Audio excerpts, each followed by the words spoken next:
Howdy, everybody, and welcome to the next exciting chapter of Dreams of Infinity. I am Matthew R. Dawson, your friendly neighborhood host and magic keeper. And joining me around my virtual table tonight are Ashleyien, Hana, John, Kira, and Los. Say hi, everyone. Hi, everyone. Hi, everyone. Hi. Hi, everyone. Now, before we begin, we do have a few announcements to get through, starting with a word from the first sponsor of tonight's show, Hero Forge. Hero Forge offers fully customizable tabletop minis with dozens of fantasy species and thousands of parts to choose from. Their easy-to-use design tool lets you build your perfect miniature online using a fully 3D in-depth character creator right in your web browser, which is where we built the tokens for this evening's game. You can build yours today at heroforge.com. Our second sponsor for tonight's show is XSplit. XSplit is a high-quality virtual webcam background remover that works with your already existing webcam. Using this program, you can protect your privacy while you work or play remotely by blurring the background, removing it entirely, or even putting your favorite picture as the background instead. You can download the app today at xsplit.com, and if you use the coupon code RANDOM with a capital R, you can get 10% off of your purchase. You can find our referral link in the chat and show description. Last but not least, this Monday, we're back with another episode of the Aether Shanties campaign. That's our Sagas campaign, and it's a lot of fun because the team just broke out of the security holding at a casino and are now on the run from the officials of that casino, and they still haven't even gone and found the person they went there to find in the first place. It's really crazy, and it's only going to get a lot crazier, which is always a lot of fun.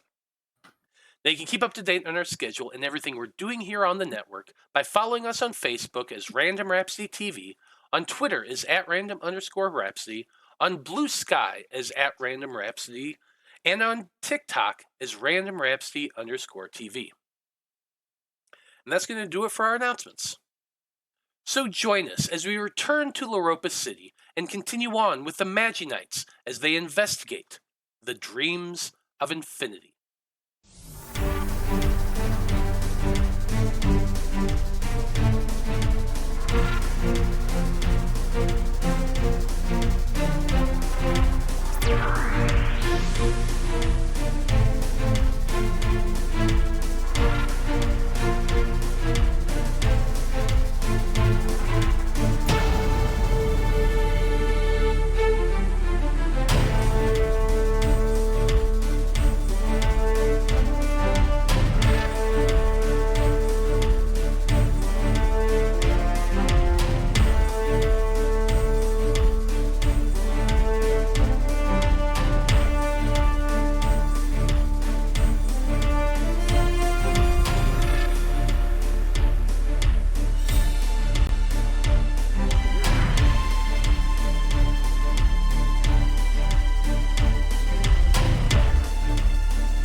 And we're back.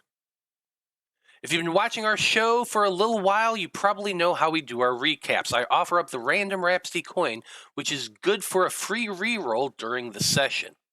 If I'm the one that does the recap, I get that coin, and I can use it in so many terrifying ways. I really want to get a chance to do that. And I feel like tonight's an excellent night for that. So I'm just going to go ahead and do the recap. Is everybody cool with that? No. No? Just because I wasn't there doesn't mean I can't do the recap. Well, then, I guess, Aisha, tell us what happened last time on Dreams of Infinity. First things first, reminder that everything I'm about to say, Aisha knows like 2% of it. Last time on Dreams of Infinity, the others investigated Jim's gym without me. My pager went off and I had to go and call my manager. While taking the call, I ran into my brother and couldn't escape back to my friends for several hours. He was on a surprise visit from college. It was nice to see him, but I can't speak to him honestly anymore, and that feels weird. Meanwhile, at the gym, Damian had a one-on-one conversation with Levi Parker, with Melody watching, while the other two of the group had a tour of the gym. While Damian got talking with a Loroupa basketball kid, unfortunately, not much information was gleaned. Kat and Salem got kicked out mid-tour. Eventually, Damian got some info from a linebacker about the Loroupa High soccer team practicing at the rec center. The rec center windows were tinted. They had to go in and couldn't do a perimeter beforehand. Salem got past the guard protecting the main part of the facilities. Guard was reading Ender's Game, kind of overrated, to be honest. Thanks to Damian's keenly trained ears, they find the soccer club hidden in the rec center.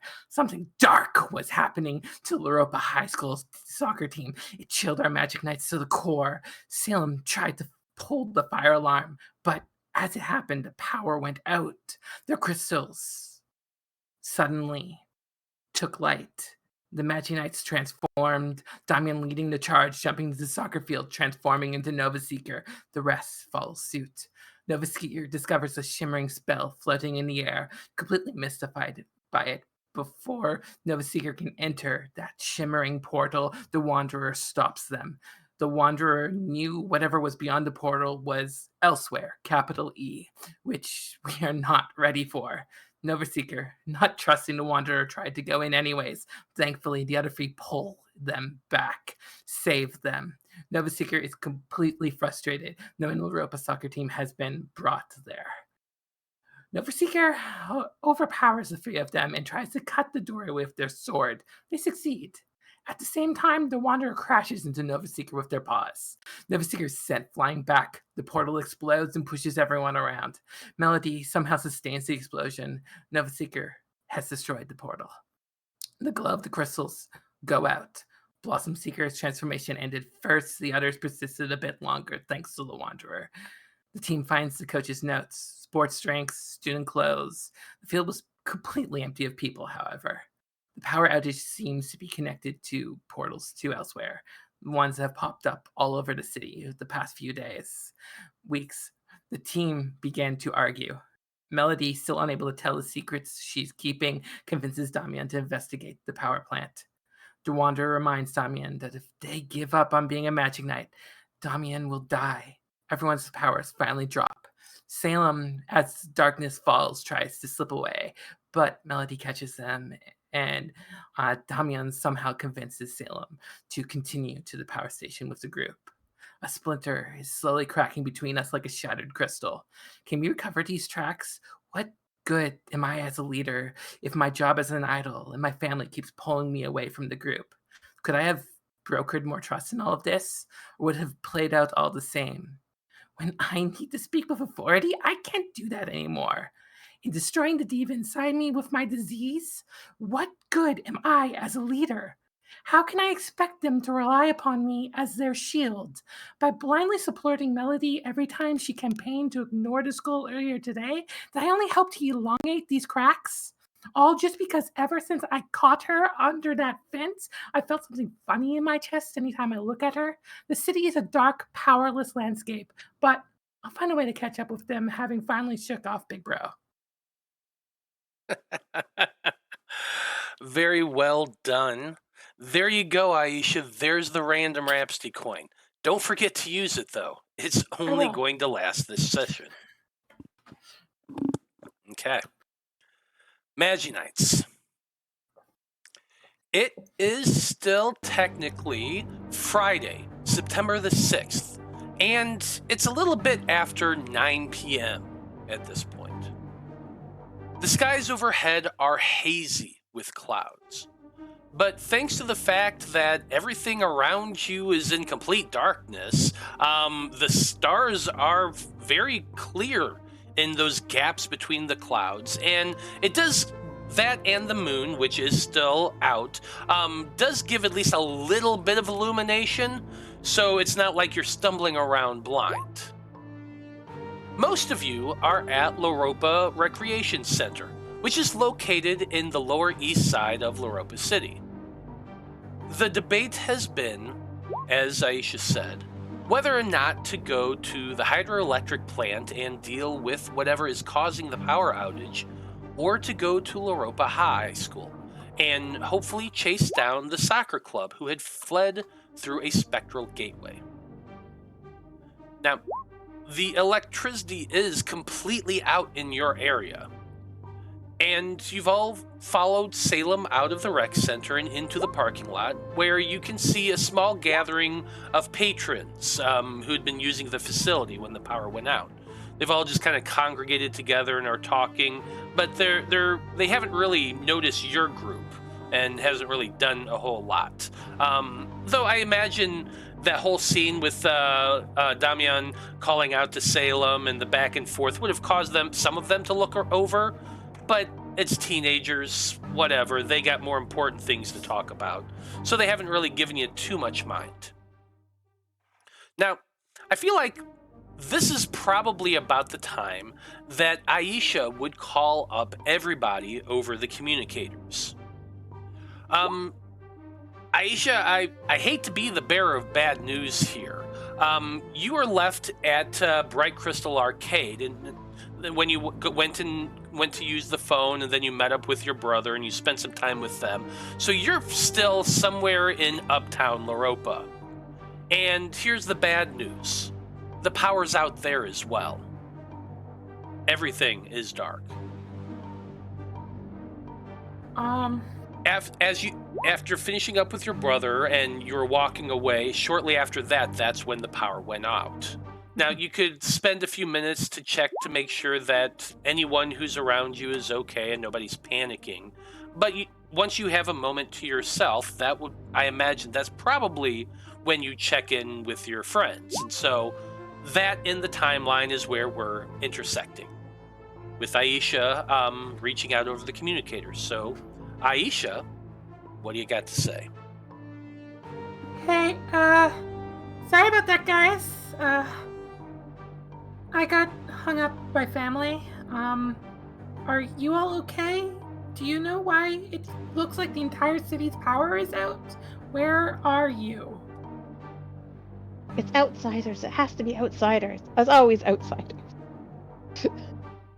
And cultists. We are at Rec Center? What's the name of it?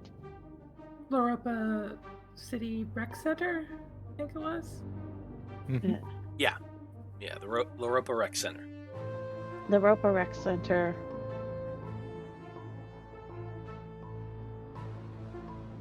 Like, I agree, probably outsiders, but I mean, like, do we have a lead? Where can I meet you? Above the table. In my mind, I imagined they went back to their home, but if you want her to be at the arcade, that's also okay. You're muted, Matt. Muted. I just said you were somewhere in Uptown Loroupa. I didn't really specify beyond that. Cool. If you want to be at your house, that's perfectly fine too. That's technically downtown Loroupa, but it's not that far away. It don't matter. Cool. I was gonna say, I do not know where up and down is on this map. Anyway, I ended up at my house. We're headed to the power plant. I think I'm on your way.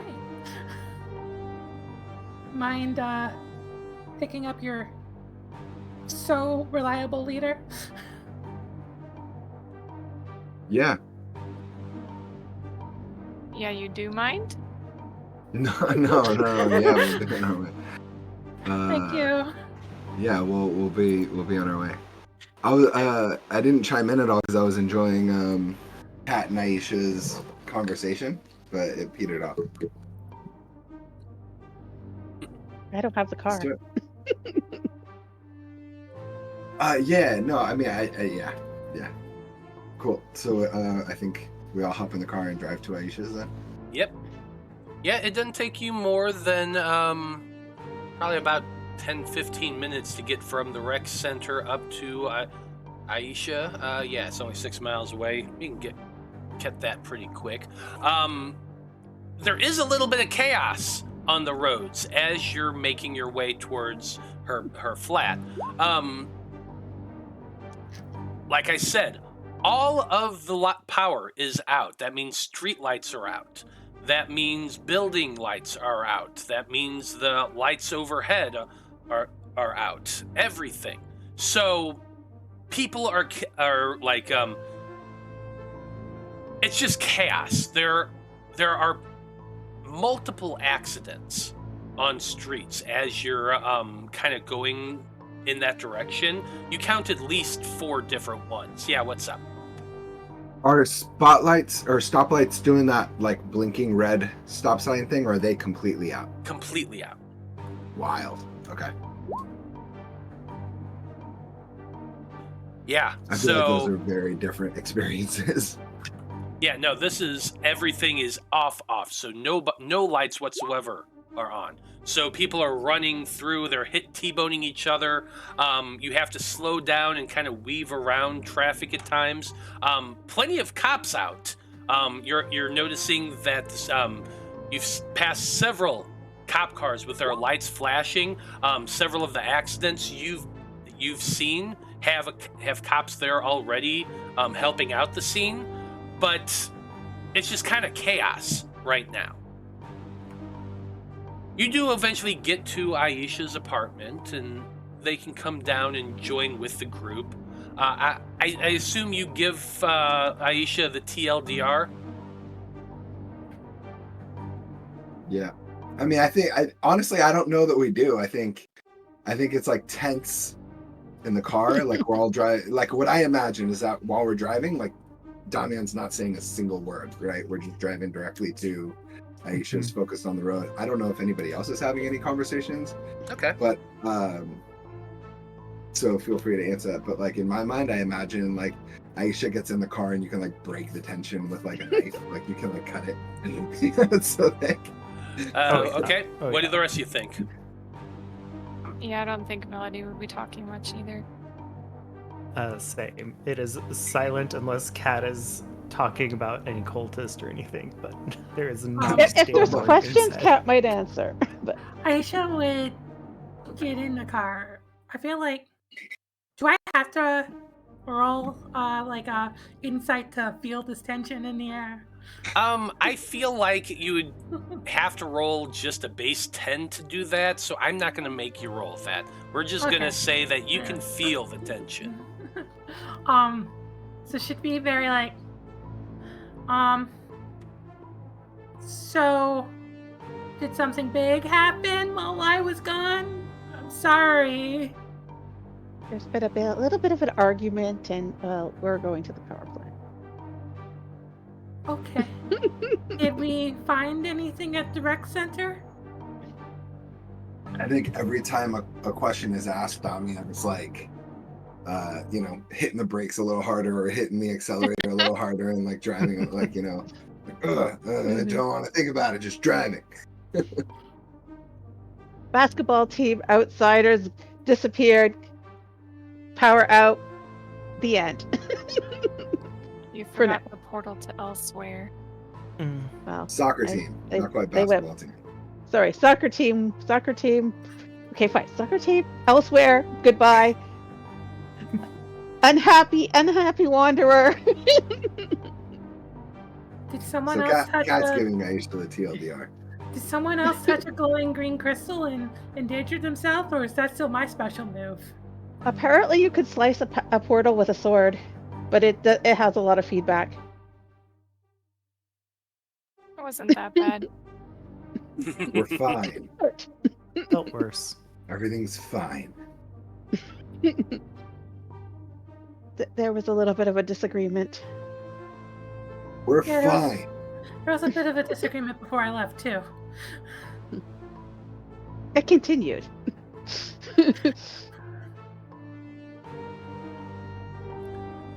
Well, from Aisha's apartment, it's no more than, let's see here. Yeah, no more than 5 miles to the Loroupa power plant, which is a hydroelectric plant that resides along the southern side of the main river going through Loroupa City. As I've described it previously, I'm going to do this just very quick. It's a very long, kind of L-shaped building with several side buildings, as well as all of those big O towers for the power lines, the big O transistors and fenced off areas, and the entire thing, the entire property is circled with a wooden fence. There is one main entrance to the place that's in the front. They have a security guard station there with one of those liftable road blocking boundaries that you can just raise and lower to let people pass. There's a parking lot to the far side of the building, and then on the far side of the building as well, or of the fence surrounding it, there's also a truck entrance. Just a big O chain link fence that goes across the whole thing that can be unlocked and opened. But you all had to go to the front entrance both times you were here. Now, as you get close, I imagine your group is just like doing a drive-by first to examine it. And as you're driving by, the first thing you can't help but notice is there's only one individual seen at the time. The guard station is there. It's dark like everything else. The power station is dark completely. Although there are like a handful of red flashing lights in various locations that are probably taken care of by their own separate generators. But other than those lights, there are no other lights in this area. But as you're driving by, you can see the guard station, and there is a guard standing there, right in front of the guard station. Not inside it, out front of it. He's just standing there. Damian, I imagine you are hitting the brake and slowing a little bit as you all pass. And the guard just has this kind of transfixed, scowling expression. I think I'd like to sorry, I'm making sure my mic isn't muted again. I think I'd like to make sure that our car is not at the scene of the crime, if that makes sense. Mm-hmm. And so if there's a way that I can like drive past nonchalantly and get out of view and then park far enough away that we have to kind of like hoof it back to the power station, that's my thought. Everyone okay with that? I'm probably communicating this as we're like doing our drive-by. If we're going slow enough, I would like to actually do like an insight check on the guard as well to see if this is like an actual guard or if he's being influenced by anything or if this is just like a guy who's just annoyed and has to stand out front. Yeah, absolutely. Go ahead and give me that insight check. 24? You kind of lean close to the window and you're looking and watching this guard as Damian's doing their drive-by. And the facial expressions of the guard don't change at all. The eyes don't move. No movement whatsoever now that you're kind of staring at it. And like, I imagine the car is just slowly passing as the guy's sitting here. And as it goes by, like, he doesn't make any reaction whatsoever. It's almost like he's staring through the car. And with your 24 insight, he hasn't blinked either. He's definitely not acting like a security guard should. He seems almost frozen like a statue.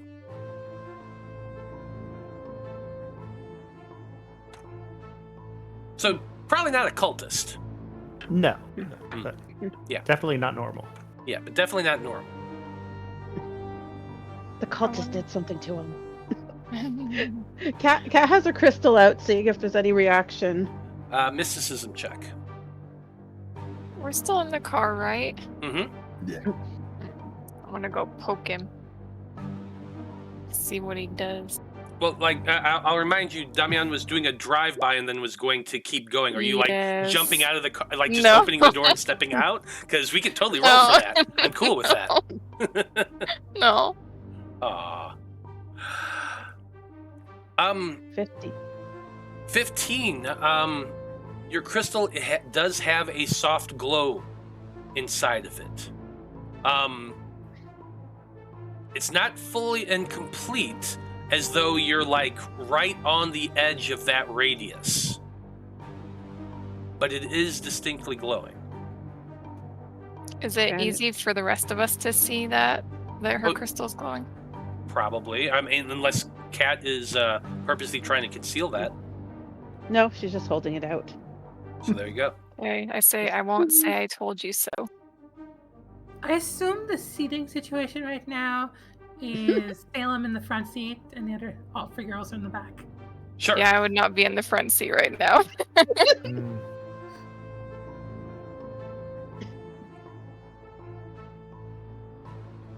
Mm. Sorry, Can did we you tell literally which- say, I won't say I told you so? Yes, I did. I think at this point we're probably getting close to where Damian's gonna park, and so he slams on the brakes and turns it off and gets out. So are you, like, right at that point, you weren't fully completely past the power station, but Oh. if you want to be, we can say that you zoomed to where you can go parked, slammed on your brakes to park, that sort of thing. Yeah, if this guy's not reacting to anything that we're doing, I don't think I'm concerned. Okay. I think that statement triggers me a little bit, or triggers Damian, and so quickly get to where I want to park, and the car is out of sight and away enough from the scene of the crime of whatever's about to happen, and then get out and like start walking towards the power plant. Yeah, you can absolutely Should do be that. able to just walk around him at least. As long we as he just doesn't walk in the- wake up. We walk in the front door. I think I'm walking aimlessly unless somebody tells me what to do. I'm like just getting out and walking up to where that security guard was, because that was weird. I imagine, Salem, did you communicate what you noticed? That he Yeah, he yeah, was I did. Yeah. I let everyone know. So Damian's kind of loose cannon right now, unless somebody steers him and interrupts and makes a plan. I think that's Salem's job. No, I think Is it? Salem's tunnel visioning as well. I think If- Salem's at this point just annoyed and wants to get it done. I want to go home. I want to go to bed. Yeah. If we have to Same walk into feeling. the front store and cause chaos, then so be it. Let's go. Let's see how deep in we have to get to transform, and if we can transform early, let's just get that out of the way. Yeah, I'll do I hear that, and I'll pull out my crystal and see if it's glowing enough to transform.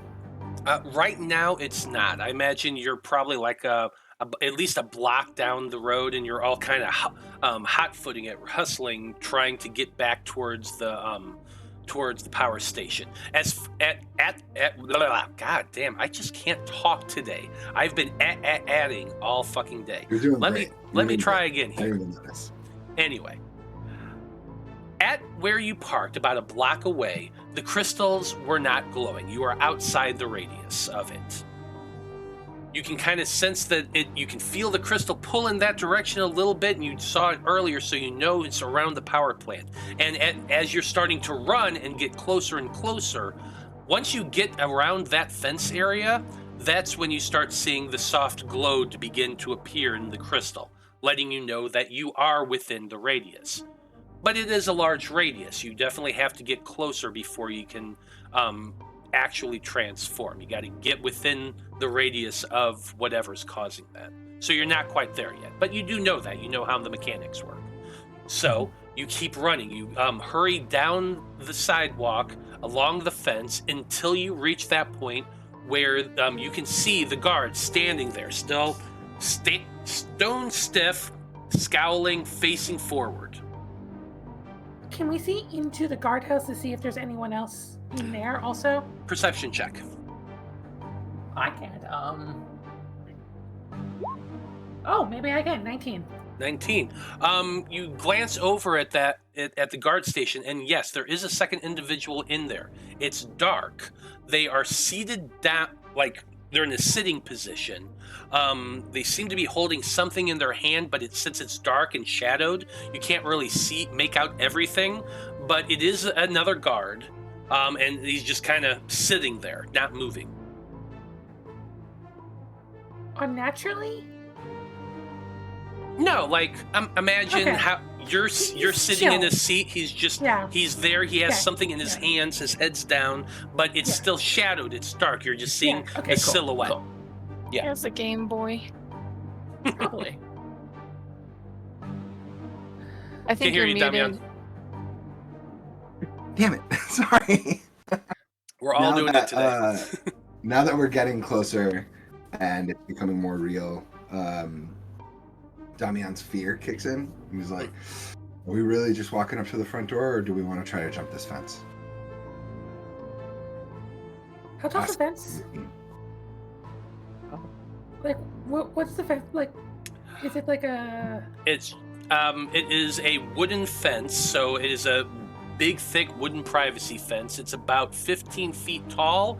There is metal barbed wire circling the top of it. Let's just run in. Go full tilt. I trust that we won't show up on cameras like we've been told. And as soon as we can transform, let her rip.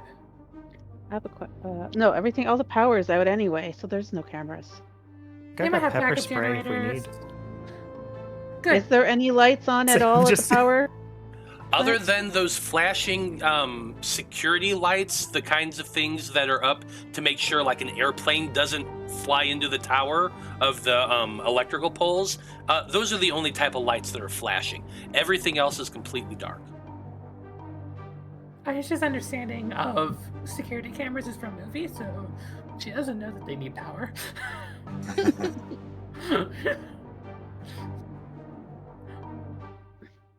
I think it will be better because as soon as we transform, we'll have an aura of authority, and normal people will probably back off. Well, the cameras can't pick us up anyway, so... Yeah, so the only thing we have to do is outrun a couple of sedentary guards for a couple of minutes. Who might be frozen. At least one of them might be, but I don't think we should overthink this, and I think that we should try and minimize the time it takes to get in. And With the lights out, we could try to at least sneak. I'm not the best at it, but Yeah. Could I'm not a try. sneaker. I'll try. sure. But I'm also happy running up, just bolting in. Yeah. But that's All right. that's what it sounds like. That's what I'm hearing Aisha want to do. Is we just start running. Sneak or run? So make the call, leader. She's gonna like quickly try and like look at everyone's eyes and see if they indicate which one they prefer. Like Sam's voiced his opinion, Preference. but If you don't know, flip a coin. We'll do what the coin says. Yeah, I'm just staring at Aisha to make a decision. Make a decision. let's just run. Cool. It's late. Damian takes off. Oh god, I'm not a Leave runner. us all in the dust. You're the only athlete. Oh wait, I guess Cat is too. That's right. My boots are heavy. Can't You're keep up. rollerblading. Just drop your heelys. That's true. So what are we doing? Are we running in or are we sneaking in? Running. I guess we're Right. running in. Are you going to mess with the guards at all, or are you just going to run past? Okay. You start running forward, heading directly towards the gate. The closer you get, the guards don't react whatsoever to your approach. In fact, they seem to be completely oblivious to it. Now, you all can very easily run and duck underneath the barrier and get over to the other side. As you're passing Aisha, I imagine you kind of glance into the guard station to look a little closer at him. And although it is shadowy and dark, the closer you are, you can see a little bit of that dude's features. Remember that one guy you flirted with? Yes, unfortunately. Yeah, it's that guy. It's He's that the one guy. inside.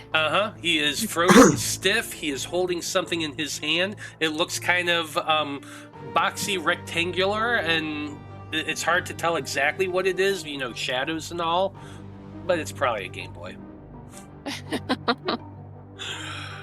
Anyway, you go past that barrier and get onto the property of the power station itself. And as you look about, like, there's a handful of more people, like, about.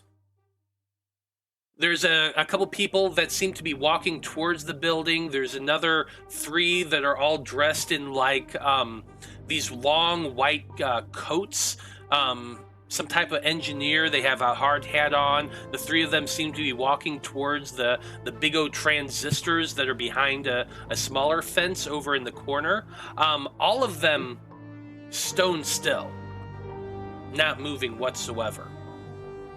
As you walk past the 2 that are walking towards the building, they're just dressed as office workers. It's a man and a woman, one dark-skinned, one light. The 2 of them just seem to be like chatting a little bit. At least that's what their facial expressions and their hand positioning kind of determines as you get close. It seems like everybody's frozen in place. And you are very easily able to keep running and head towards the main entrance. It's just a pair of double doors that are made out of glass that you have to go through one, then a second set, and there's security on the other side. You ladies have been here before. You've seen this. You know the process of it. But as all of your group gets close and you have to slow down to open up the doors, you can see beyond, and there are like more people frozen in place in there. The 2 security guards that are working behind the counter seem to be like checking in some other people. There's a couple employees that are holding up badges, but likewise frozen in place. I think I prefer when they turn them into zombies. This is creepier. This is very creepy. They must be under some kind of a spell.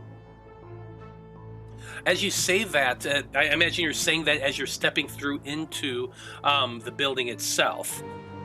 You pass through those 2 double doors, and you notice there's the Wanderer standing on the security desk. He seems to be looking at the frozen security guards. And as you're stepping through the door, you watch him as he reaches up and like pushes at the person with his paw a little bit. To no reaction. You're right, Kat. They are all definitely under a spell right now.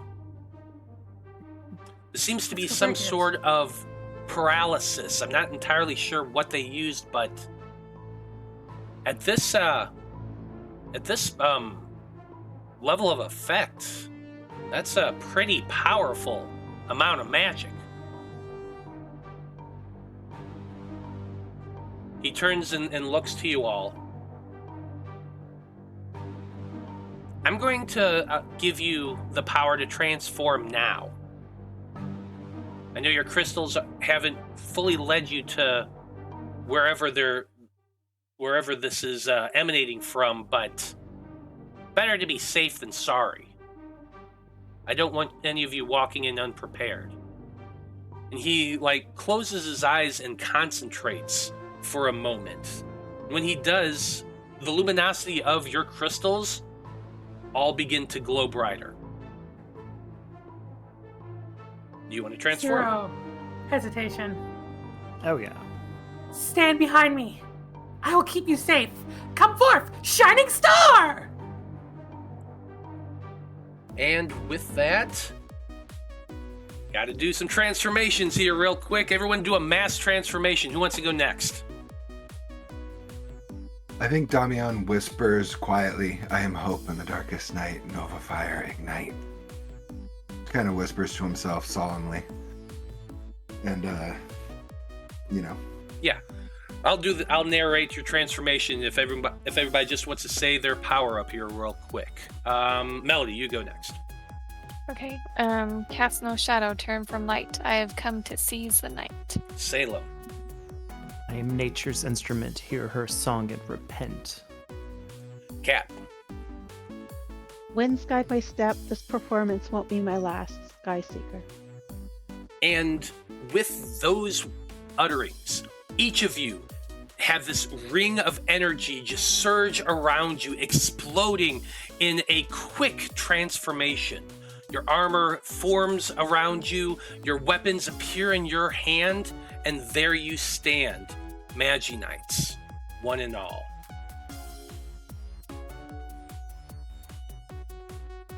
The Wanderer nods his head and says, I'm going to keep examining these people and the magic. I'm going to see if I can find a way to break them out of it. You all keep exploring. If you need me for any reason, all you have to do is call. Do you have a clue of what direction is it underground? Can you tell? The Wanderer kind of closes his eyes and down. Definitely down. Down and to the north a little bit. That's the best I can give you. I think wherever you found Mr. Sticky's is where we gotta go. We go find Mr. Sticky's at hiding spot. Is there a stairwell anywhere nearby? It's a little ways inward. The ladies have all been here before and would know that down the hallway a little bit of the ways, there's an elevator bank, and across from the elevators, there is stairs. And the washrooms are over there. No one needs washroom. I've spent too long in the washroom here. I was about to say that. That's why I pointed it out. Do you know them well? I think Damian would go to the stairwell, and depending on what kind of stairwell it is, like if there's a big enough gap between the railings as it goes down, would just leap. I'm going to have to say no on this one. This sort of secure location, like there is a little bit of a hole there, but we're talking pretty small because they don't want the stairwell to be that big. That's a security risk. That makes sense. Yeah. Okay. So not wide enough for you to jump down, but then just leaping each set. Now that's you can easily do. Cool. Okay, so Nova Seeker has bolted down the stairwell, jumping level to level. What's everybody else doing? Following suit.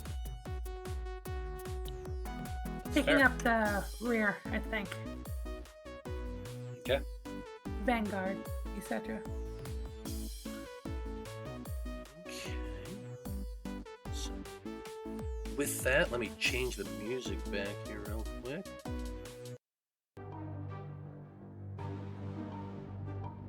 There we go.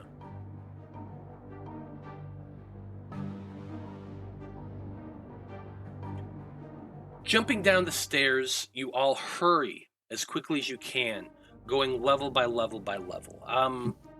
You remember you were several levels down when the two of you went down the elevator, almost to the very bottom. You found them, I think it was like the B6, something like that, something on the lower level there. So it takes you a few minutes to go hurrying downward, but as you're doing so, the intensity of your crystals are glowing brighter and brighter. You eventually get to the 6th floor, and as the doorway has one of those portholes that allows you to look to the other side. You all pause and look there for a moment, and you can see that there is this shallow sort of mist that's hanging along the floor, about an inch or two off of it. You can see there's a little bit of a current and flow to it, almost like air moving through a little bit. Your crystals are at their most intense now. Somewhere on the other side, somewhere to the north, that's gotta be where your enemies lie. based on what the Wanderer has said. So I'm going to go ahead and put you on a map. Bear with me for 1 second.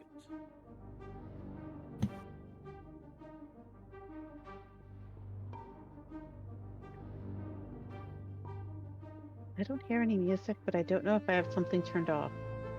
Try refresh. Have you heard music at all tonight? The music comes directly from Roll20. Yeah. Settings. Yeah, There's, maybe something in my settings is off. Yeah, if you go to settings, audio, video, there's a master music volume. Yeah, I level. turned it all the way up and there was nothing. Try refreshing. Yeah, try to Sometimes refresh. 420 just doesn't.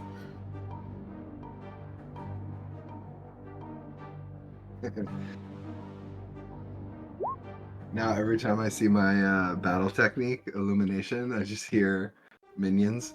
Illumination! Nice. Love it.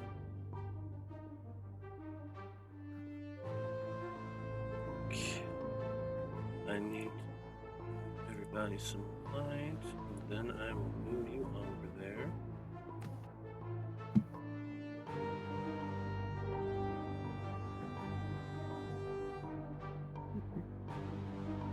Just doesn't want to work for me today. Oh well. Remind me what a spell DC is? Like, how to calculate it, or like Yeah. what?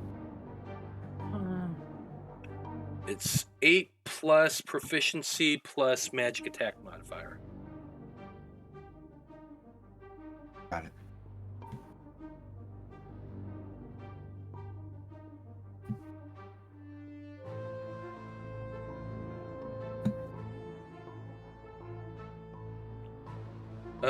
Damian, what is your how bright does your crystal go at this point? It doesn't yet. When I do my illumination Oh, thing. that's when it does. Okay, so. Oh wait, hold up. While using beacons of light ability, you double the amount. Oh, yeah, this seems to be separate from that. So it's doubled. Okay. Double the amount of light my weapon generates. Perfect. I just want to get this right so you can actually see everything.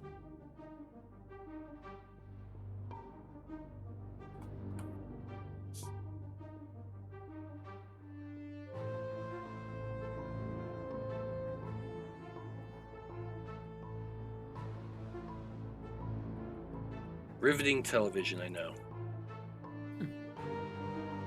So the spell DC is 8 plus proficiency plus the MAM, Mhm. the magical ability modifier. Okay, tight. Tight. Okay, you should all be able to see yourself now on the map. Yeah. There. And that's where y'all are in this. That's a stairwell right there.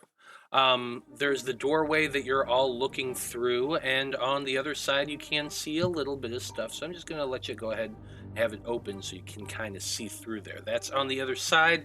That's where that low-hanging mist is. The hallway appears to go both to the north and to the south. So that's about it. With that in mind, Magi-Knights, what do you plan on doing? I would like to do a perception check to listen to see if I can hear a direction, whether like where they're at or what we're going to get into. Okay. Go ahead and make that perception check. 24. You go to the doorway and listen, and you're listening intently for any sounds. You can hear it's difficult to make out the words, but you can definitely hear voices. They're kind of muffled, they're low, but the echo does reach you where you're at. And it sounds like it's coming from somewhere up ahead to the north. You also hear a clang, ping, kang sound as well. Sounds like something's a little out of tune.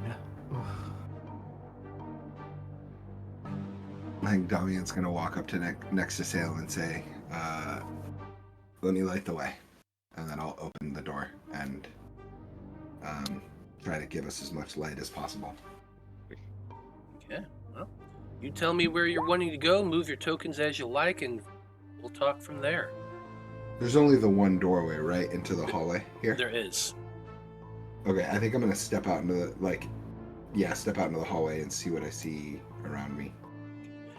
Once you open up the door, that mist that is low hanging over the ground very quickly comes in and fills the room. The stairwell that you're in kind of seems to be pouring down the stairs from there. It doesn't feel any different. It's like when you're walking through it, like have you ever walked through low-hanging fog before and it just kind of swirls about your legs a little bit? That's kind of what you're seeing. Your light is bright. It's showing ahead. It seems that the pathway you're on tees off both to the north and to the south. You would be able to hear as well, now that the door is opening, an occasional ping, clinking. I think I'm gonna walk towards that sound. It is to the north. Can I go to the end of the hallway? Absolutely. Yeah. Aisha would keep step with Damian. Cool. I love that. What's everybody Yeah, else I'm doing? following as well. Okay.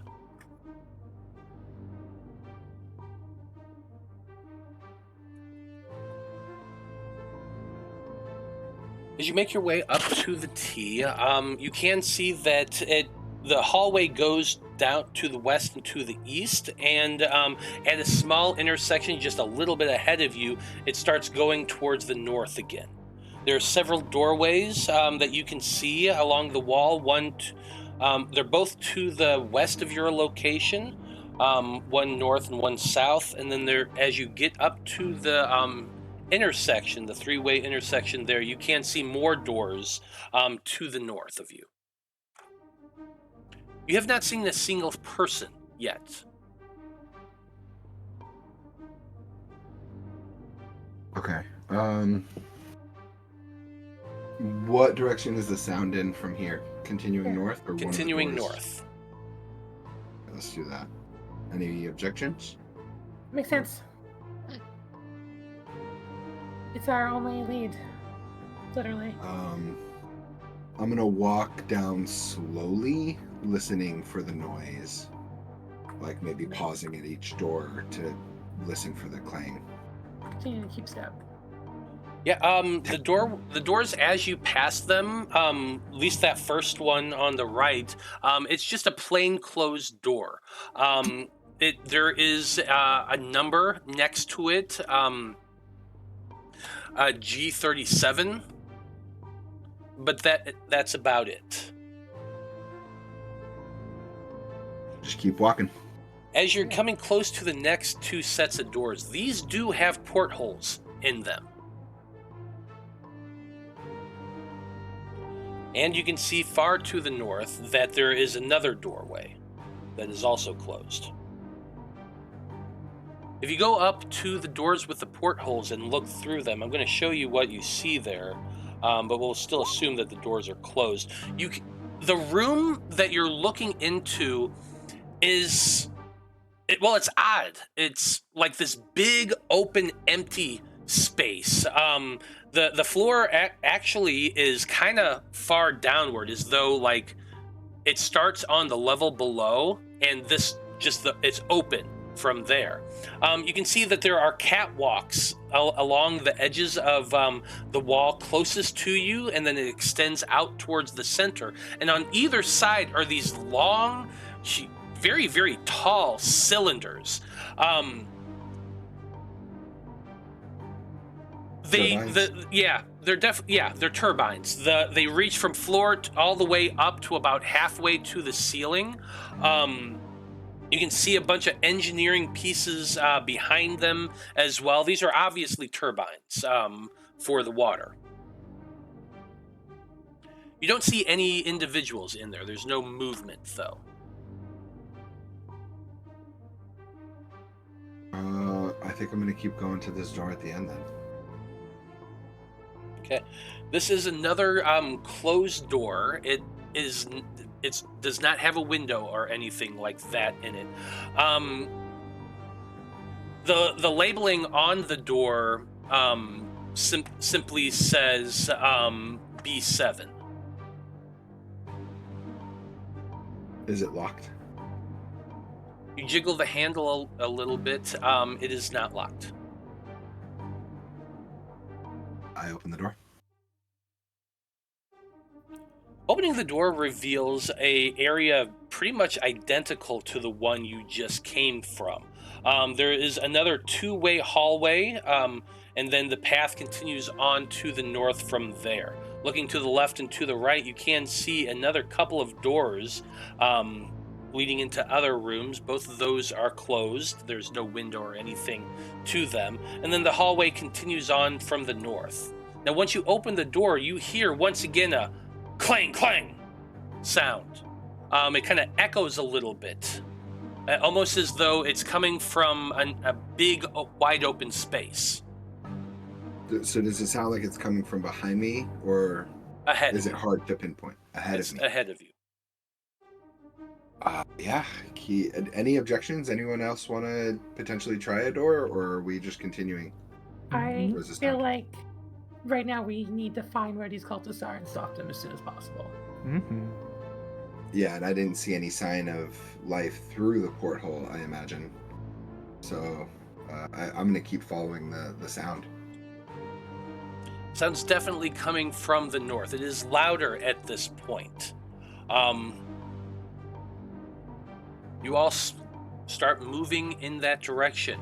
As you do, the mist kind of is swirling about your feet, but it's kind of just an afterthought. It's just there. It doesn't really affect anything. So it's hard.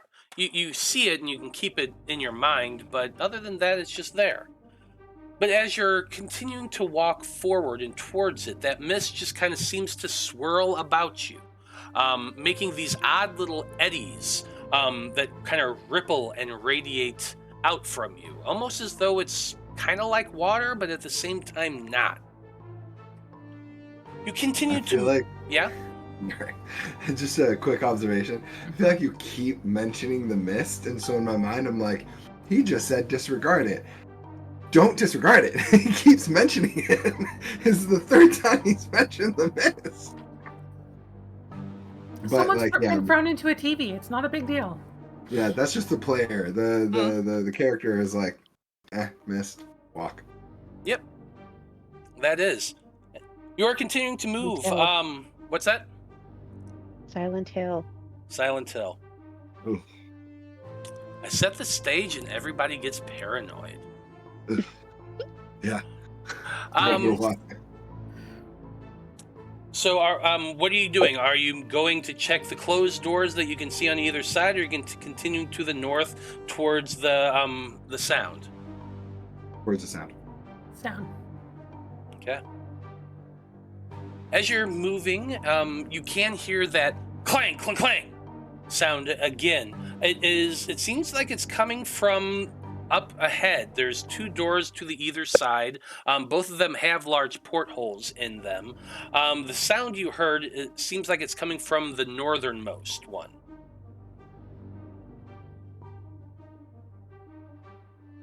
That's my destination. I'm following. Who's looking in the porthole? I assume we've kept the same relative formation this whole time. I think I'm nervous about casting too much light into the porthole. Okay. I'm going to recommend whoever is the dark one take a look. I mean, all of you, I imagined all of you had your crystals out and illuminating right now. So if you want to dampen them as you're getting close to the window, it's just a conscious choice. Everybody can just choose to deluminate. Yeah, I'll deilluminate some and peek through the portal. Give me a perception check.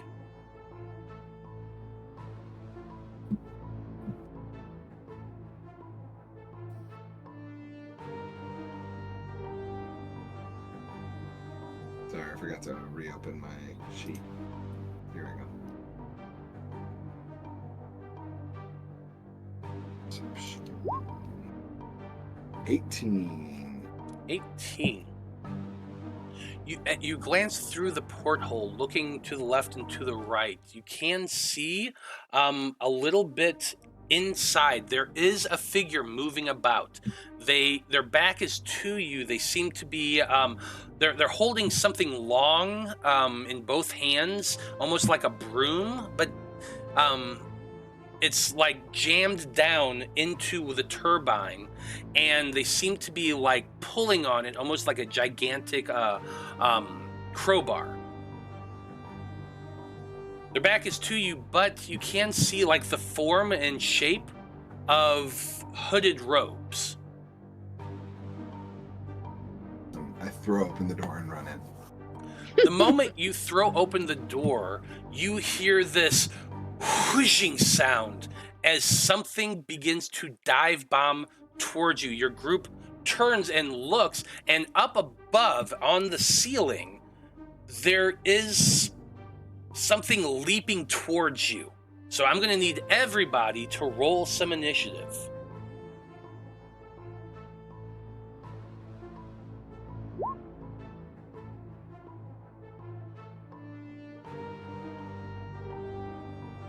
We're not getting ambushed, are we? Well, because you rolled so high, no, you're not. I still need to roll mine. Oh, right. We have to click our player, right? Yes. Click the token. Let's go, Nice. cat. Oh, that is rough. Everybody but the person in front. Shout out to the 2 crew.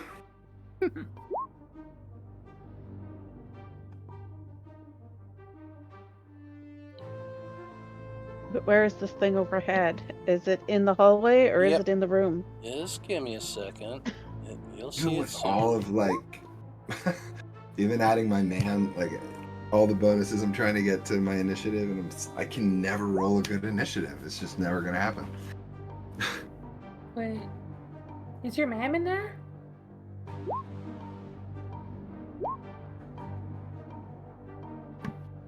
Yeah, I've got an ability called Magical Foresight, which allows me to add my man to my dexterity modifier when rolling for initiative, and my dexterity modifier is 0. Ah, okay, I understand now. Mm-hmm. And attacks made against me during an ambush don't gain advantage.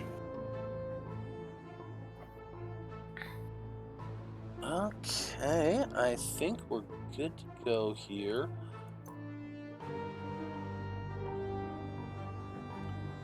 Let's get on some battle music.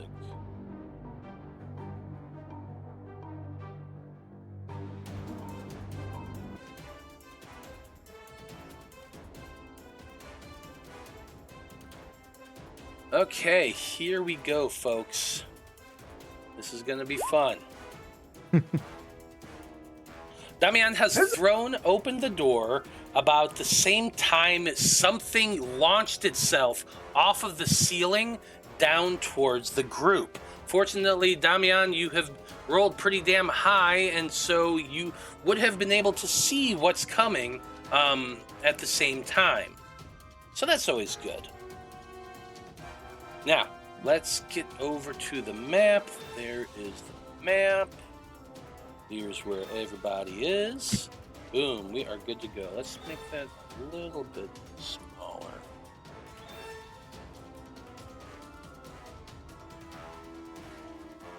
Okay, I think that's it. So, let's see. Kat, you are up first in initiative. You've all been noticing that mist that's swirling at your feet, which distracted you from the fact that there are things up on the ceiling. The thing up on the ceiling just launched itself downward, coasting towards Damian, but you are the first person to react. So what are you doing there, Sky Seeker?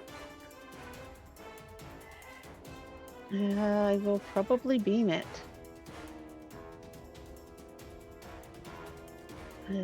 Sorry. Mhm. I will attempt to beam this thing. Heck I yeah. forget what all my abilities are. It's been a while. I can do.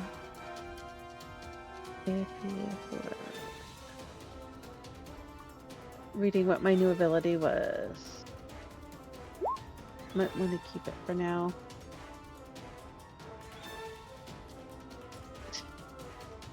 I will just do adorable beam at it. Okay, normal beam at the critter. 24 to hit. 24 is gonna hit. 11 air. You line up your shot, building the energy of your beam magic. You fire it off.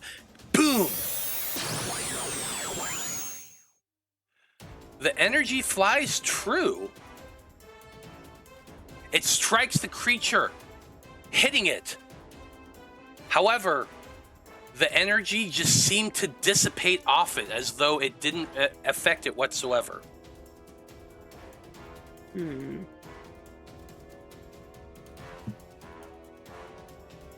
I can't hurt it. Was it damaged or is it fully resistant? Seems like it is immune to air magic based on that hit and the fact that nothing happened to it. It like just sloughed it off as though it didn't affect it whatsoever. Awesome. Incredible. Love that. Okay, my beam is useless. What do I do? What do I do? You There's a whip bunch it. of cultists. Whip it real good. Also that. Yeah. Do whatever you want. Oh wait, no, she can't see the cultists. I still have my bonus action in my movement. How far can I move? 30.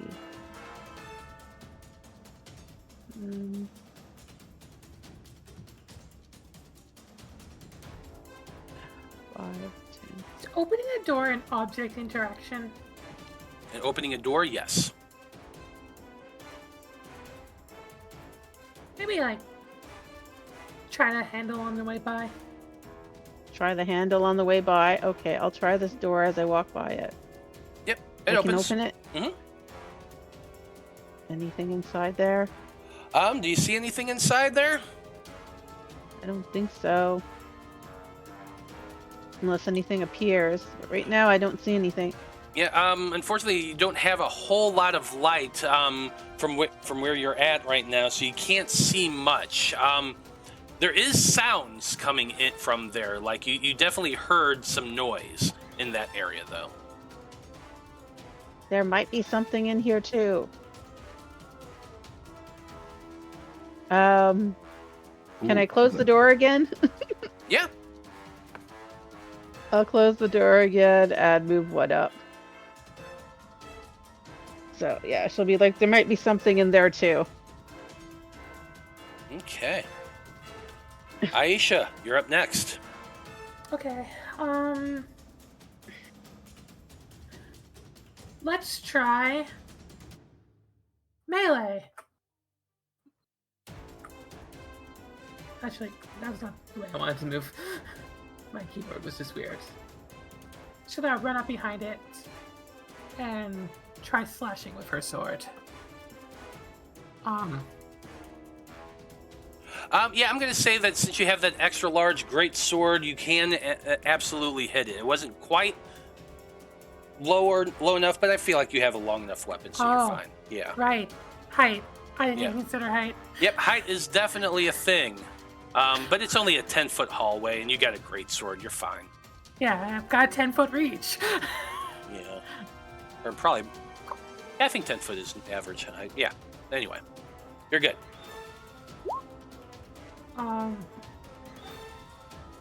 That's 11 on the die. So 17 total. 17 hits. Cool. And I can click this to do damage? Yeah. 6 points of damage. Oh, I forgot to do something. Well, I'll remember that the Uh-oh. next time. It's fine. I forgot to target the thing. Yeah, 6 points of damage. I forgot to click on the thing. Or is that here? Or is that a different... Do what? I was thinking of... Never mind, I was thinking of a different channel. Okay. Fair enough. Is that your turn? Yep. Okay. Next up, we've got, let's see. Yep, we got one of the cultists here who's going to be moving 5, 10, 15, 20.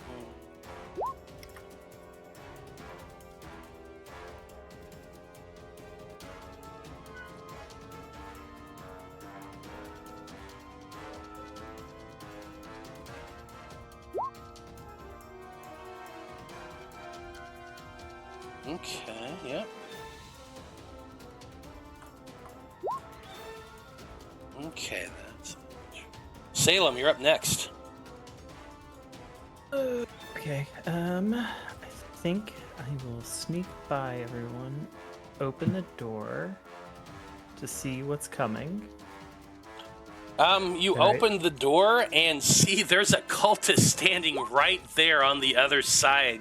He has a weapon in his hand ready. It looked like he was getting ready to open the door, but you got to him first. Then let's see. For first action, I will go ahead and bring Arya to the field. Okay. And I think this time I'm bringing her out is... we'll go water. Right there. Yes. And since he is right there... since we did level up, she will get an additional 1d8 to her attack damage if it hits. So, Nice. because I picked that instead of the extended length. So, but let me go.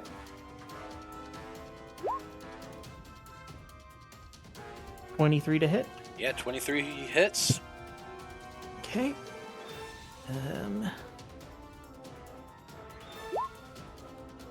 So it's 5. Well, I have to roll the d8 because it doesn't add it for that one. But so it looks like it's gonna be. It's a d6 plus a d8 now? Yes. Wow. Love it. At least that's how it's read to me. Elemental summons either gain additional 20 range on their attacks or add an additional 1d8 to their melee attacks. Yeah, sounds about right. So Yeah. it'll be 13 water damage. 13 points of water damage. It's a huge hit. Arya slashes at this cultist. The energy of water forming around their paw hits the guy, doing a lot more damage than you thought they were going to. Ooh. It hits him so hard that he gets knocked off of the platform he was standing on, falls back, thuds into the ground. And that's all you hear. Nice. That's Good a girl. good art. Yeah. I give her a little shuffle, like the hair fluff, like, good job, dang. Yeah, I think that's it, because I moved, I summoned, and bonus action. So yeah, that's my turn. Love it.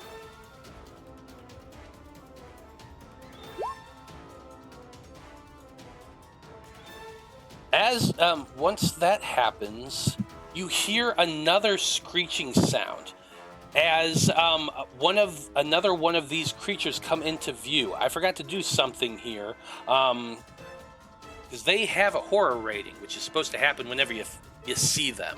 So let's just go ahead and do this now because everybody can see 2 of these creatures. So I'm going to need everybody to roll to resist horror for me.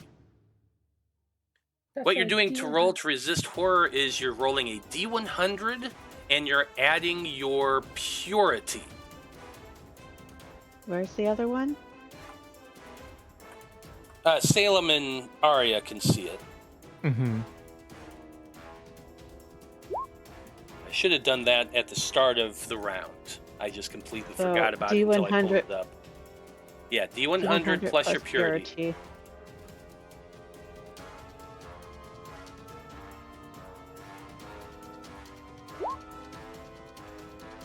Since you're now finally getting a good look at these creatures, I feel like it's time to describe them. The body is kind of round and bulky, almost like a turkey, and it has a long neck and wings kind of like a turkey as well, but that's sort of where the resemblance ends. The neck is long and thick, almost like a lizard's. The mouth is pointed like a beak, but it looks more like an alligator's head than a bird's head. The wings are long and jointed and membranous. That's a hard word to say. Membranous, almost like a bat, but they have hooked claws at every single jointed intersection, like a claw. The thing has a very long tail that's pointed and barbed and jagged and has spikes all over the edge of the tail. It's pretty wicked looking. So let's go around the table. Aisha, what did you roll? 45. 45, that is a failure. Nova Seeker. 52. 52, that is a success. Sky Seeker. 17. 17, that is a failure. Salem. 19. 19, that's also a failure. Melody. 60. 60, that is a success. So it looks like we had 2 people fail. 3 people fail. I'm gonna attempt to recover with burden of leadership. Is that something you can do at any time? Once per sleep phase as an immediate action. You got Upon it. First, yeah. So I do a DC 18 leadership check. Where is leadership on my sheet? Boom. And Don't- I don't Don't you even. or can't you not make leadership checks if you're horrified, or how does that work? I can't remember. According to this, during the act of being horrified, Oh, you okay. can make this check to pass even though you failed, Oh, okay. or force a success if you succeed and someone else in the group fails. Heck yeah. Well, with a nat 20, yeah, that's definitely going to succeed. So in the last moment of being horrified, you are able to push off and shake that off. These things may be super duper gross, but we can survive! So I take a stress point. And I become... I removed the horrified condition. Yep.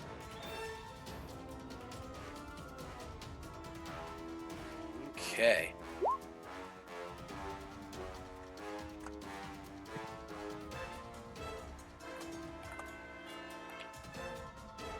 I'm just pulling up the horrified thing real quick to remind everybody what horrified actually means. So I would if it would pop up. Is it just John that's horrified then? Nope. Me and Kat. Nope. Yeah. Yeah. 2 of us. Yep. Okay. I've Melody is not. Yeah. Yeah. Salem and Kat both have these purple dots on them. That's to reflect the fact that they are both horrified. Of course, I cannot pull up my handout for it to remind you all what it does. Just bear with me Lots a of bad things. Yeah, it's not great. It's definitely not great. Here it is. See if it opens. This is the Can't do old- anything. Yeah, when you're horrified, you immediately gain 1 stress point. So the both of you add a stress point. You have disadvantage on skill checks and rolls to resist. Your move is currently 0. You cannot take any action that would deal damage or affect an enemy.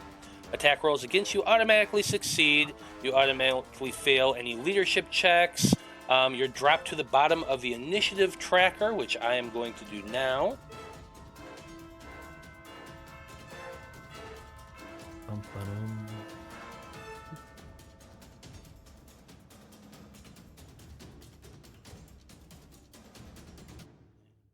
attacks against you or automatically succeed? That's Yep. wild.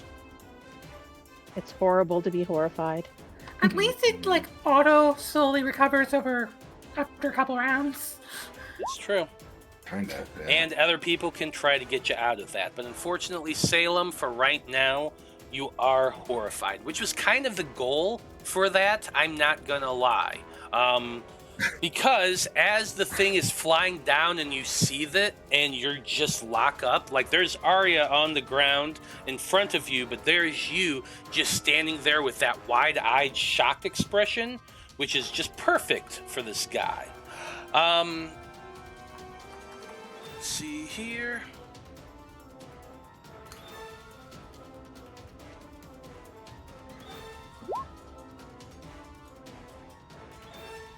It's going to be flying right above Arya. It's like literally right above you. So both tokens are going to be on top of one another. But Arya is on the ground. This thing is floating about 5 feet above it. And it's just slashes at you with its stinger tail. Okay. There's that. Oh, that was... should not have been blind. Sorry about that. It doesn't matter because it auto hits. The first roll I rolled was a 19. I accidentally didn't do it, but it's fine. It auto hits regardless. So let's see here. Oh my God. So you have 1 point of stress, just so you know.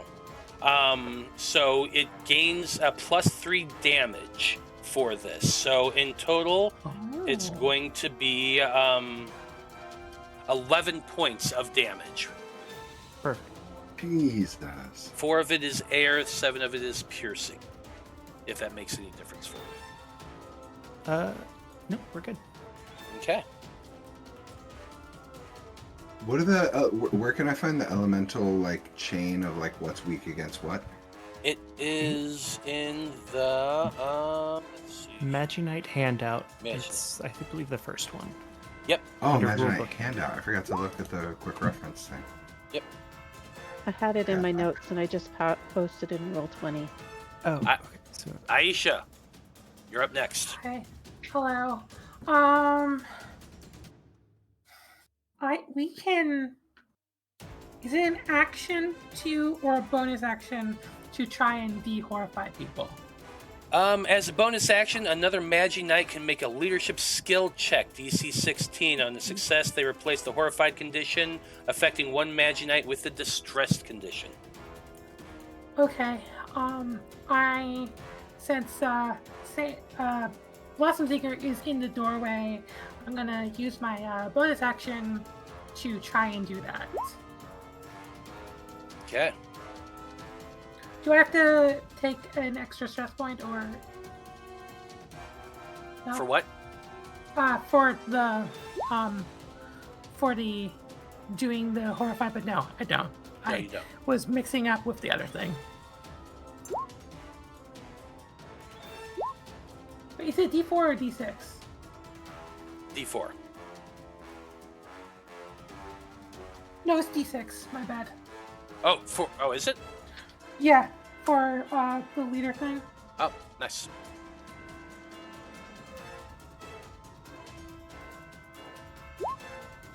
I would have preferred the D4. That is a 13. Unfortunately, a 13 is not enough. You call out to Salem, but Salem is just frozen in place with fear and is unable to hear you. Okay, while that's going on, I'm gonna try and continue to cut this guy down. That is fair. Clearly, Where is it? There it is. that is a 16 to hit. This dude have his turn? I feel like turn order got weird. 'Cause I don't realize that I don't remember Kira going. No, Aisha had a turn already, and Aisha has What a the turn hell? again, but nobody else did. Okay, this is freaking weird. My turn order is like all sorts of confused. Yeah, I didn't have a turn yet. Yeah, I didn't think so. So why the heck? Neither Oh my did God, this is Damian. weird. Okay, so you know what we're gonna do? I'm gonna pause things real quick because apparently Yeah. my turn order just got fucked, and I don't know how, but like more things are on there than there were 10 minutes ago. So this is weird. So we are gonna pause things for a moment and go on break. And when we come back from break, I will have fixed whatever the hell happened to my turn order, and we'll get back to the game proper. So sorry about that, folks, Black but we're getting back to gremlins. it. See you in 10 minutes.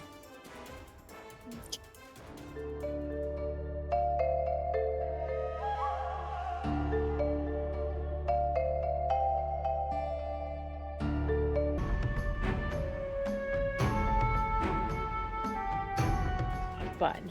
Horrified is not fun. It's fun for me. And guess what? We're Mind back, everybody. How's it going? We were able to fix the turn order issues. I've got it right now.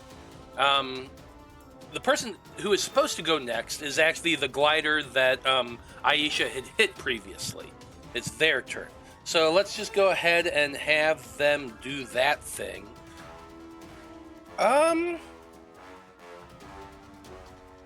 So what I would like to do, I think, is Aisha, I need you to roll a resist physical.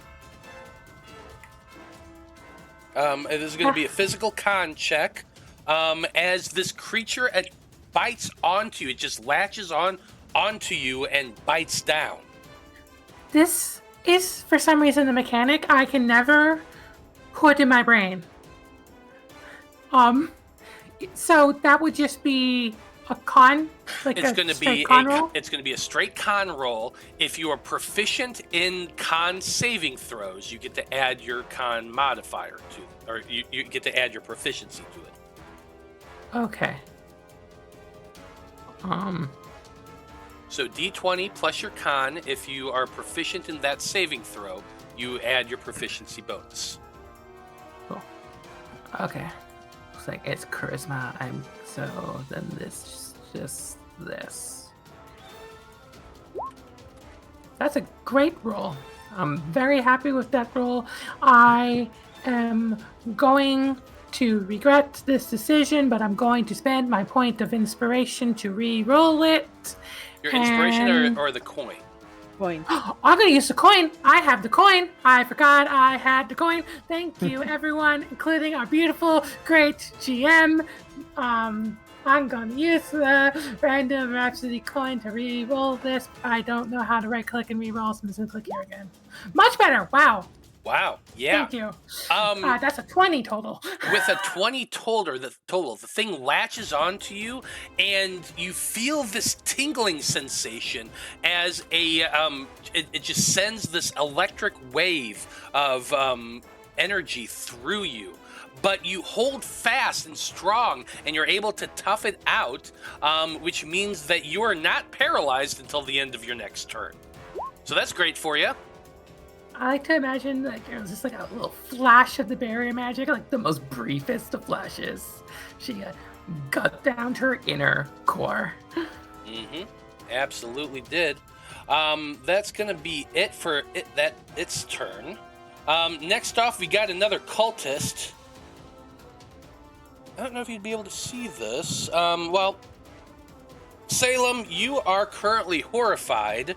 But you still have eyes, and they're still open, so you would be able to see this cultist that's over here on the gangplank between the two turbines begin to levitate upward and float towards Arya.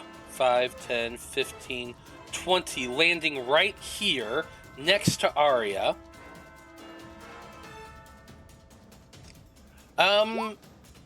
It is going to, let's see.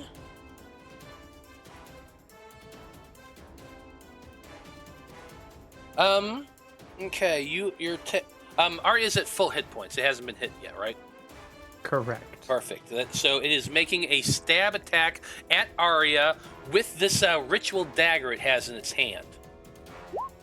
That's a 14 to hit. Somehow misses. Somehow misses. As it's flying towards Arya with that dagger outstretched, your little familiar sees it coming and dodges to the side as it tries to stab. That's it for that cultist's turn. Melody, you're up next. Okay, I'm going to move toward that cultist. If I can get through that door. Okay, so Arya and Salem and Arya's in the way. What's the rules on sharing a space with a familiar? That's the big question. Can a player share a space with a familiar? I don't think you can share spaces at all, but you can move past them, which is what I was planning to do. Okay. Yeah. You could do that, but you would not be able to get past the cultists, is what I'm saying. So you wouldn't be able to stand right next to them. Oh, because because we'd have to be on that rafter thing. Yeah. This is just kind of a bridge that's built along the wall there. There's a little bit of a railing over it as well. Safety, OSHA stuff. Okay. But yeah, beyond that, over here is just pure open air. That's about 10 feet down to the next lower level. Okay, I guess I'm not going that way then. I'm gonna go up to the right. Actually, maybe I'll just go attack that creature. Yeah, I'll do that. It's not showing, but there is the creature directly above Arya.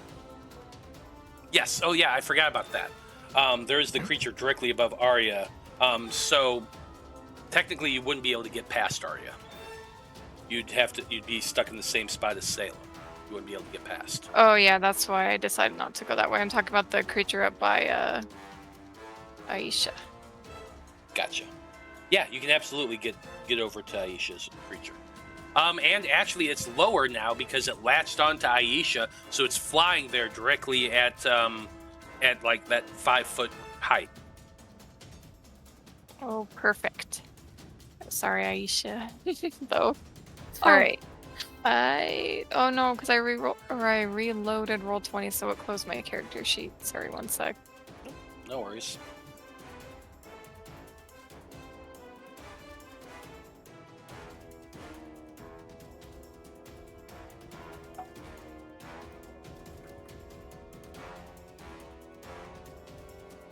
All right.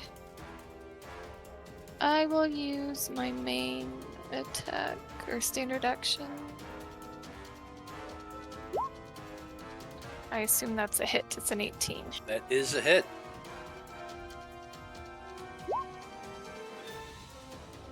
Seven damage. 7 points of damage. You slash through the creature. It does take the hit and cries out in pain. Not quite dead yet. Did you end up taking coordinated assault? I believe I did, yes. Thank you for reminding me. No problem. What's that do? That gives me an extra d6, I think. Let me check. Or 2d4, actually. Yeah. Whenever the two of you are fighting the same creature? Whenever any Magi-Knight is adjacent to a creature you are attacking. Love it.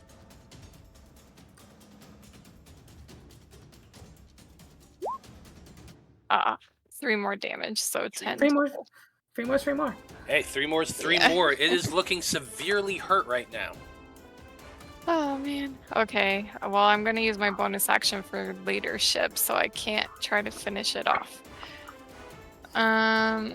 Who needs it? It's Cat and Salem. Mm-hmm. Whose turn is first? Cat. Cat. Okay. I will try a leadership check on Cat then. We're one right after the other, so. Yeah, but maybe you can help Salem, so that's why I do it that way. Okay, I'll just say. Let's see. Cat, maybe Mr. Sticky is here. We need to find him. Snap out of it. Was that measuring meter, Mr. Sticky? Ah, it didn't work. Sorry. Oof. Yep, with 5, it's not enough. That actually extended Horrified for another round. Yeah, seriously. What are It's these the called? guy This with is the Mr. knife. Sticky. Yeah, it's the guy with the knife. The one Arya killed or the other guy? Who knows? That's it for Melody's turn. Next up is another one of those gliders. It is flying directly over towards you, Damian.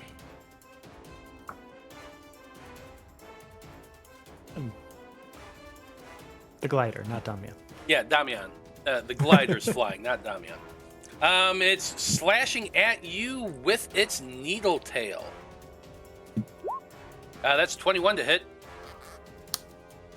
How many stress points do you got right now? Goose egg. 0. Lovely. In that case, you only take 9 points of piercing and 4 points of air elemental damage. Only. Yeah, that's only. Jesus. Wild. I love the horrified condition. I gotta remember to use it more often. Oh yeah, I don't need to because half of them do this anyway. That's it for the glider's turn. Next up, we've got a cultist. That cultist is going to be moving, flying, yeah.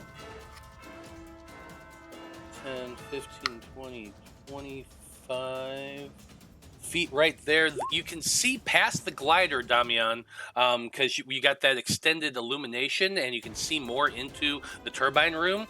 Another cultist has risen up and is levitating, flying towards you. They were not able to get close enough, but it don't matter when they like to use magic. They are going to be gibbering and mumbling, and as they're doing that, you see this almost blackish purple orb begin to form in between their hands, almost as though it's like a miniaturized black hole that it launches towards you. That's a 19 to hit. Oh, yeah, that hits. 10 points of void damage. Does that get halved because I'm fire? Yes, it does. Because fire is strong against... Well, fire is strong against void. Void is strong against air. So, yeah. You're strong against the void. You are resistant to it, so you only take half damage.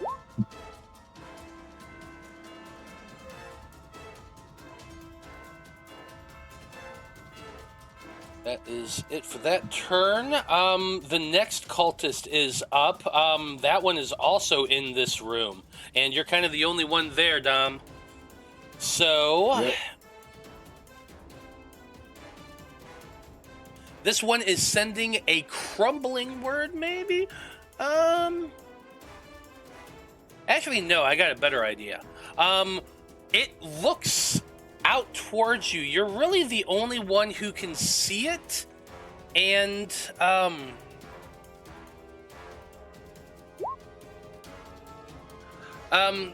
this is an interesting question, actually. All Magi-Knights within 60 feet. I'm going to say that walls don't apply to this because the door is open. So I'm going to need everyone within 60 feet of this cultist, which is everybody, make for me a roll to resist purity.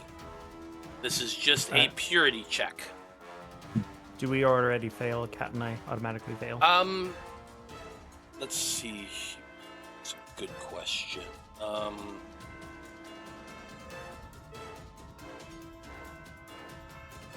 Let's see. You have disadvantage on skill checks and roll to resist, so you're just rolling at disadvantage. Gotcha.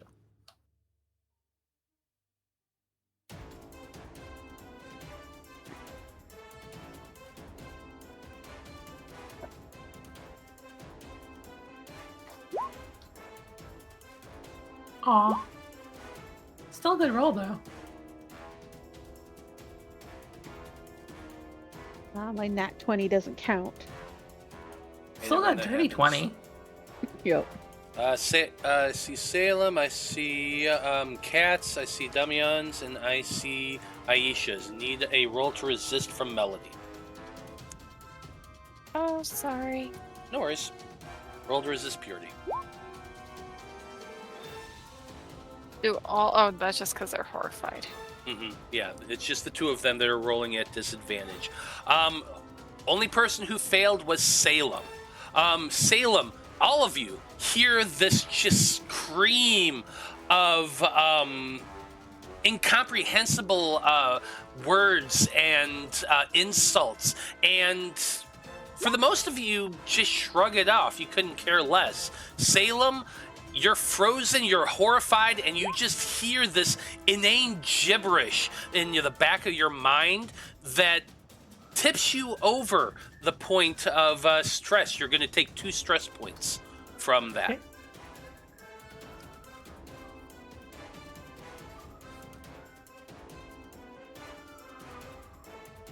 That's it for that dude's turn.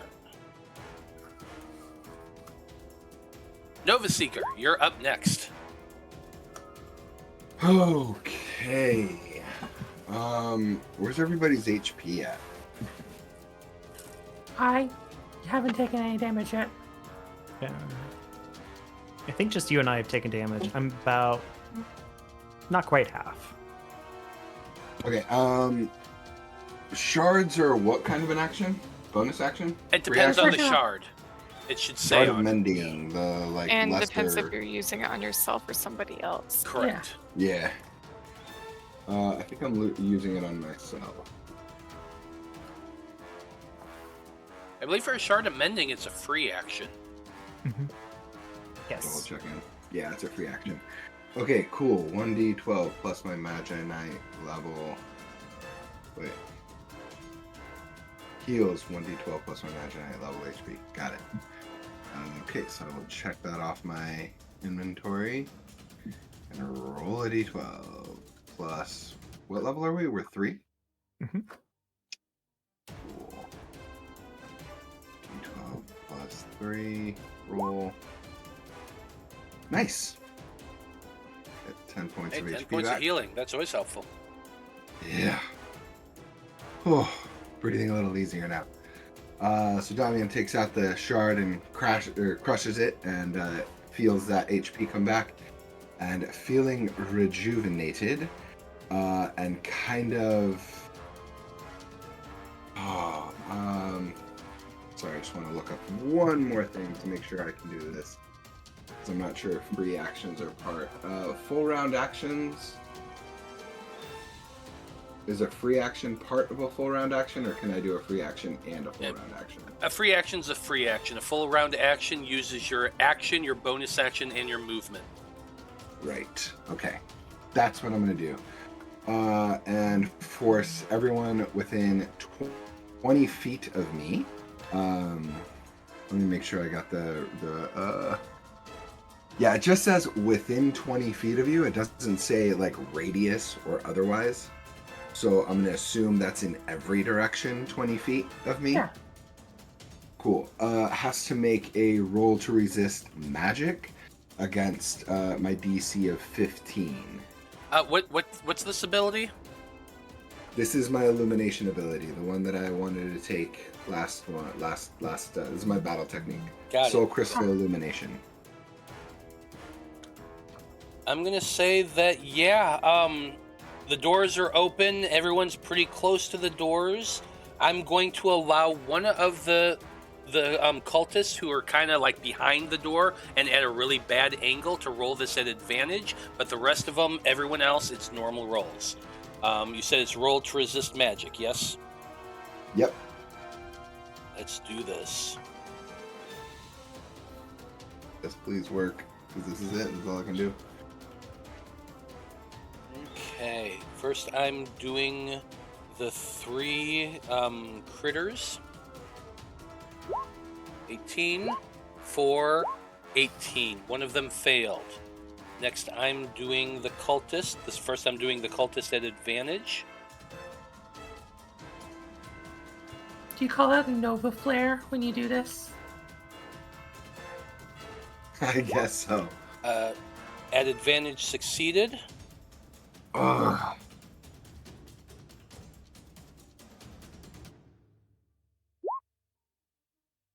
That one failed. At least it wasn't like the That one second roll, succeeded. but gave it So a success. I'm going to put this red dot on that dude who failed.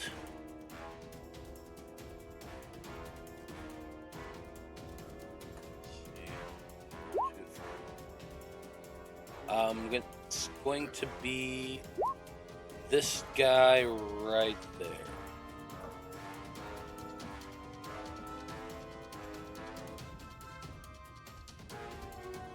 Okay, so they both gain the disoriented condition. Love that.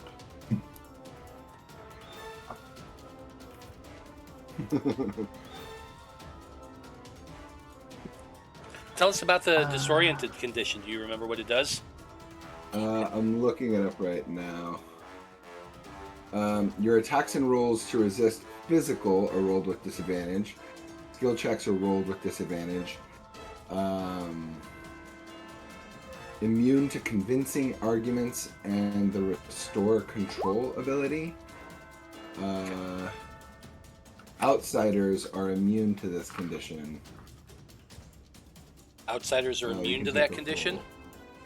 Yeah. Okay, so it would not affect the outsider then. The But glider. it did, yeah, the glider in front of you, but it did affect the cultist. Okie dokie. Okay. Is that it? That's it for your turn because it's a full round action. Kat, you're up next. You are currently horrified, so there's not a lot you can do on your turn, but at the end of your turn, let's see here. You go from horrified to distressed. Well, you got to do a roll. You Yeah. might just, Oh, do you? yeah, you Oh, that's right. roll to resist again, and At the end of your turn, roll to resist horror again. On a success, you remove the condition. On the failure, the condition is changed to distressed. So, you need to roll another D100 and add your purity. I have a +7. Oh, nope. Nope. So I rolled a 10 last time. 10 and 13, really? That's harsh. You just want to be horrified. No, I don't want to be horrified. I'm Clearly you do. Clearly you do. well, you're distressed now, so you're still not horrified. Okay, so I'm putting on a pink dot for you. You are now distressed, not horrified. So it's a little bit better. Rough. Point of order. Is this still the current round, or did Oh, we it start is a the new current round. Shit, Cool. you're right. So that shouldn't have happened no matter what. That's not That'll why happen I at was the end asking. of the current round, isn't it? It is still the current round. Mm-hmm. No, but like the end of their turn in the current round. No? No, it has to happen on her next turn. And she loses a turn? Well, No, No, she we used her already turn went. at the beginning of the round. She went first, and then she lost her positioning. We talked about it during break, remember? Oh, I see. So Salem, Okay. you're the one who should be making this roll. Nope, same as Cat. I had already gone this round, so That's right. So yeah, I don't will need to see worry you about next that. round. Then yeah. Okay. Okay. Now we are at the top of round 2. I have a clarifying question. Mm-hmm.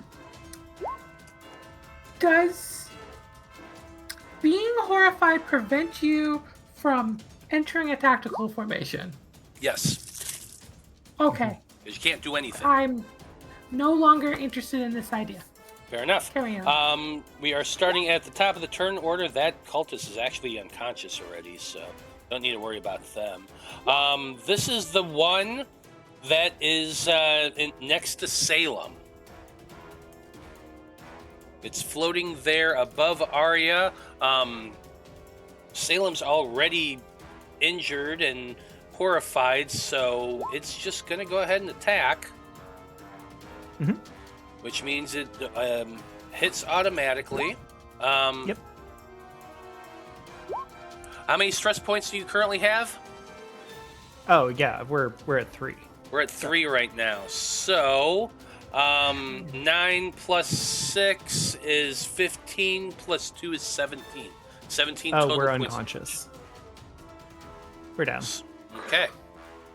With that second strike, you all see Salem crumble a little bit. But, as always, the world freezes for you, Salem. The Wanderer, you can hear their voice whispering to you. Salem, no!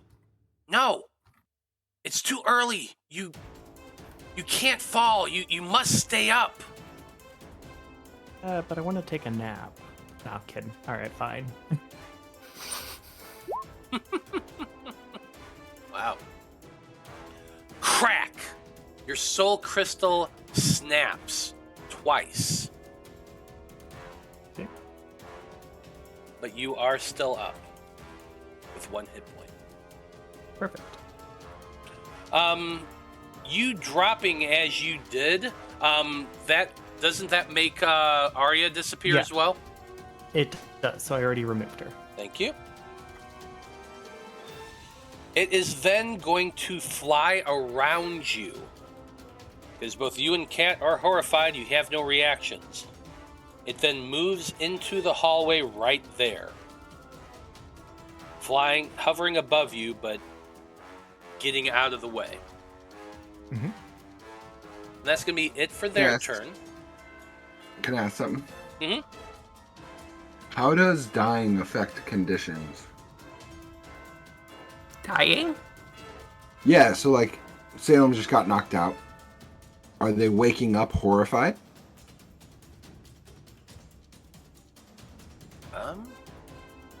Well, Salem would they lose didn't the actually horrified? get knocked out, though. I mean, they went to 0 hit points, right? Yeah, but they didn't actually go unconscious, so they didn't get the unconscious condition. I'm gonna check it really quick. That makes sense to me. Not gonna lie, just because of the fact that it's a conscious thing to stay alive, but you're still under the same fear. Mm-hmm.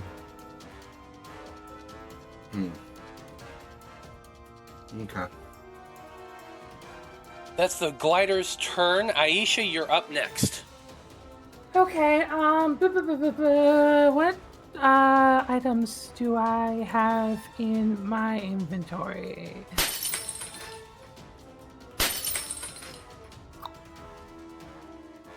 It's for short of mending, it's a regular action to use on someone else. Yes, it's an Oh, it's a- action. Bonus action. Okay.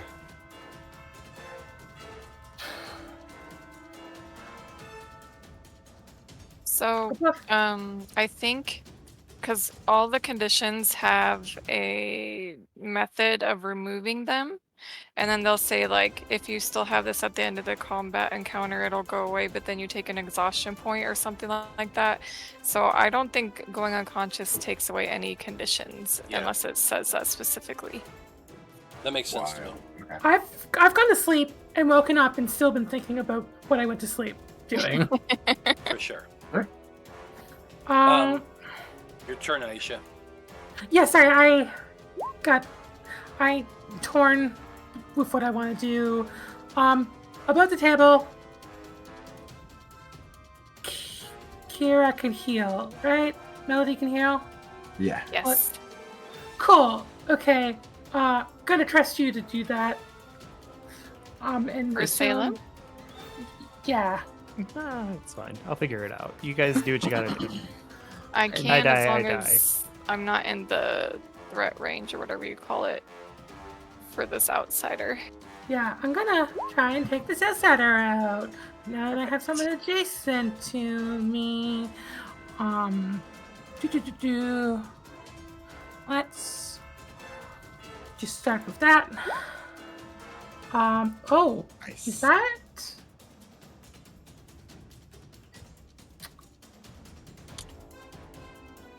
Yeah, that's an 18, so your pushing ability would come into effect. Cool. Can I push it, like, behind me? Well, it doesn't matter anyway because this creature has 1 hit point left. Oh, So, okay. honestly, Awesome. like, yeah. That stinks. Oh, well. I'm still doing this. 9 points of Obliterated. damage. I'm getting my extra hits in, damn it. 'Cause I also took coordinated assault.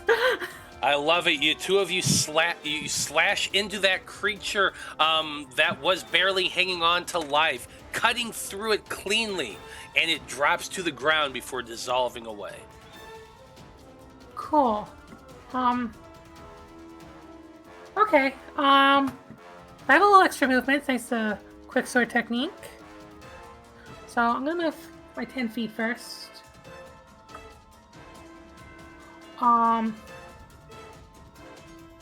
What are the rules for moving through an opponent's square? Is it not possible? You cannot move through an opponent's square now. Okay.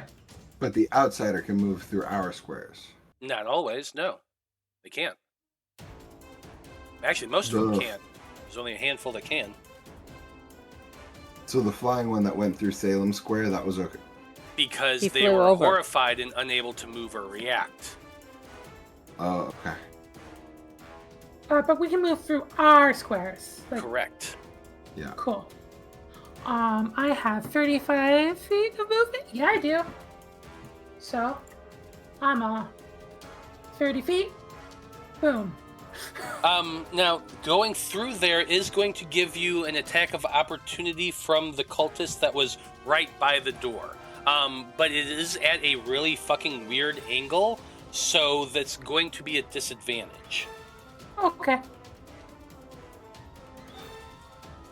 Oh, you could avoid it by going just next to Cat. I wanna. It's an 8, it doesn't matter. Yeah. Cool. And that is my turn. You still have your bonus action, don't you? Yeah, but I don't have anything I can do because it takes an action for me to get spells started, and I haven't taken the time to start a spell yet. But you can use a bonus action Leadership? to break out, to do the leadership check to break people out of. Oh, the- right, I can do that. So Yes. I forgot. And you get an extra die too, so you definitely Yeah. should be doing Yeah, it. I'm sorry, I'm dumb. I forgot how this game works. It's all good, no worries. Oh, that's a good start. Where is my sheet? Hello, sheet. Leadership.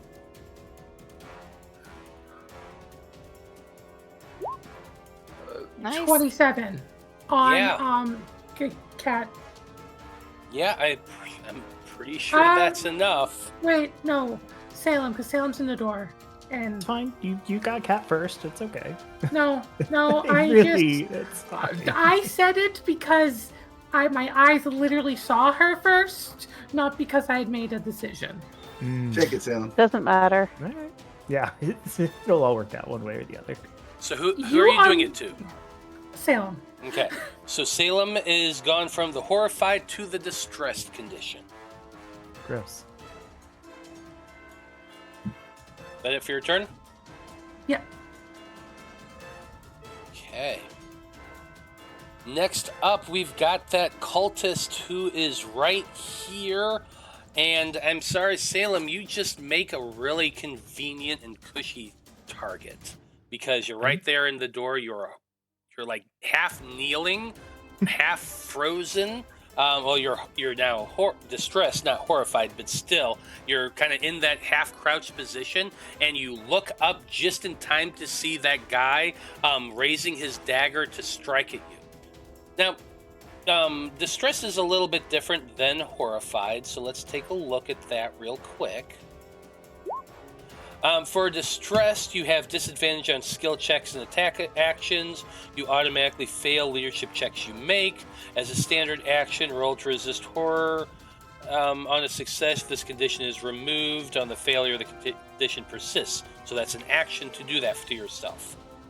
As a free action, a Magi-Knight can forcefully remove this condition by taking 1 trauma point. Afterwards, they gain the Berserk condition. As a bonus action, another Magi-Knight can make a leadership check. On a success, it removes the distressed. So it doesn't hit you automatically. That's great for you. Let's see if it can hit.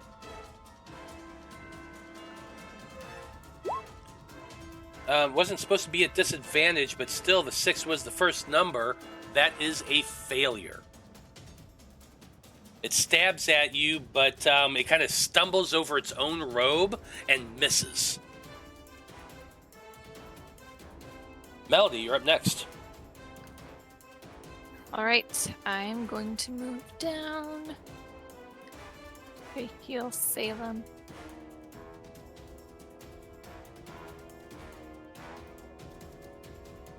I assume you went around Damian, not through him. Yes, no, around, so I would not get that outsider coming after me. I can move 40 feet, so I should have had plenty. Yep, you are good.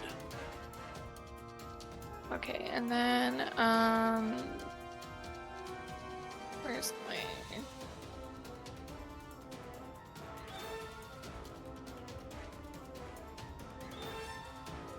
Okay, so I do the little thing where I claw my hands and slap my hands together so they're both all covered in my blood.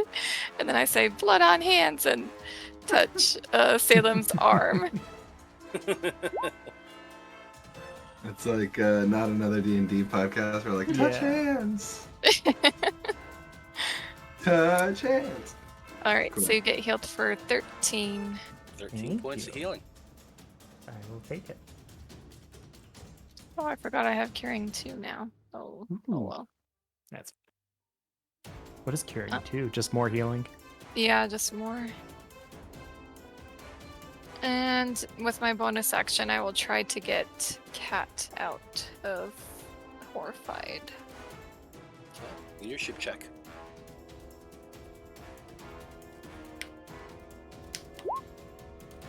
I just can't do it tonight. I'm Ugh. sorry, Cat. That one is rough, but that is the end of your turn. Next up, we've got another one of these glider creatures right in front of Nova Seeker. It is going to be attempting to get at you.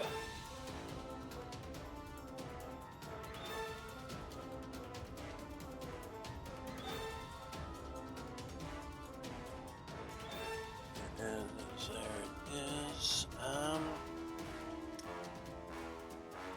No, I think what it's going to do, it is going to be attempting its shocking bite on you, Damian.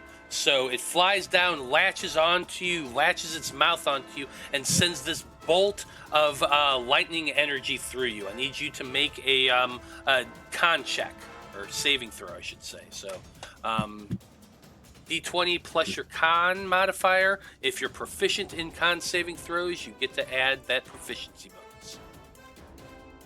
I think I could only pick one to be proficient in, so I think I picked strength. Okay. It's a 17. Still enough. You feel that energy coursing through you. You can tell it's trying to paralyze you, but it just focus and push through, and you're able to resist it. Whew.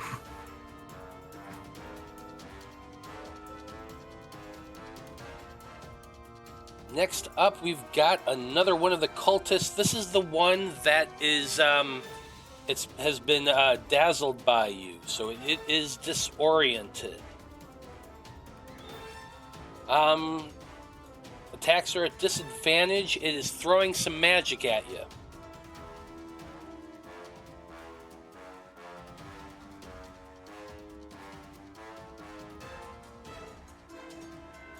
Actually, no, it wouldn't. It saw that its magic was not effective against you, so it's going to fly towards you and attack you through the door with its dagger. That's still a 19 to hit. That hits. 6 points of piercing damage.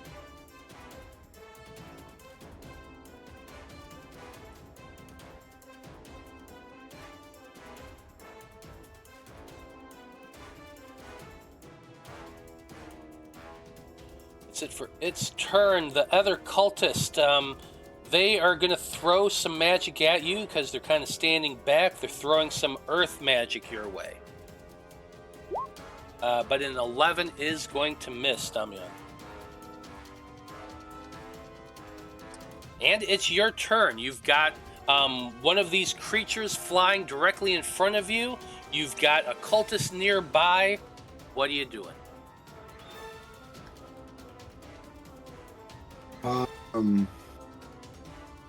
So after already having let off that fire, I think he's going to focus real hard on this thing that's biting him, and because it's biting him, have no problem hitting it. I'm going to use Veil Piercing. Once per combat encounter, instead of rolling for a weapon attack, you can use this ability to automatically hit the target. Love it. So I'm just going to slash at it. I'm just, some whatever flavor we want to do for 9 points of damage. Yeah, you stab at it directly towards it. The energy of your veil-piercing weapon kind of focuses on a point, and you just pierce through its defense, stabbing at it for those 9 points of damage. Looks fairly hurt. Nice. And then as a bonus action, I'm going to say, Cat, snap out of it. Get your head in the game. And try to snap her out of it. Shout out to the 2 crew. Wow. Cat Sorry, is Cat. Troy High School Musical. What a reference. She's really I've resisting never it. seen that movie. I've unfortunately seen all 3 of them. Unfortunately, did you I choose have to no see idea all what 3 that of them? means. Did you have a choice? I did not have a choice. That Okay. tracks. Well, Fair enough. now we're finally down to Cat. Roll to resist horror. Maybe it'll be a little better than 13. Well, I have a +7. I don't think it's enough. 35. Yep, unfortunately, still not enough. But that does take your horrified condition down to distressed, so better than nothing. That is Yeah. the end of your turn. Salem, it's finally your turn. You're no longer horrified, you're just distressed. And what do I need to get out of that? Is it a bonus action or action? I'm so sorry. Okay, it is an action to try to get rid of it. Okay. And what am I rolling? Just purity check? or- You are rolling, let's see here. You roll to resist horror, so you're just making a purity check. I have a question. Are you able to Wait a minute, attack no, while yeah, distressed? no, sorry. Roll to resist horror. D100 plus your purity modifier. What were you Perfect. saying, Kat? You can. You're able to attack and stuff while distressed? You can. You're Mhm. just at disadvantage.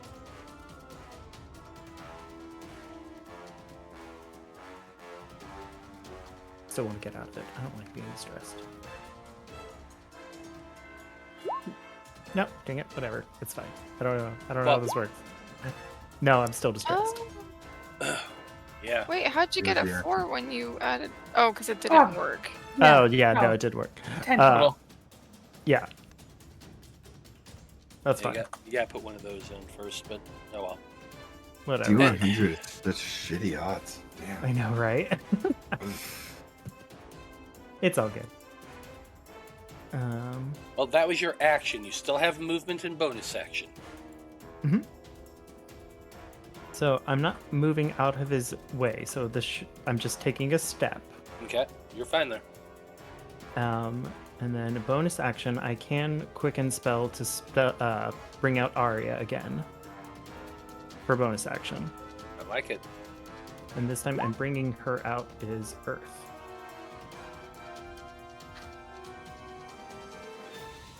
And I'm going to summon her right here, because I can do it within 20 feet, so.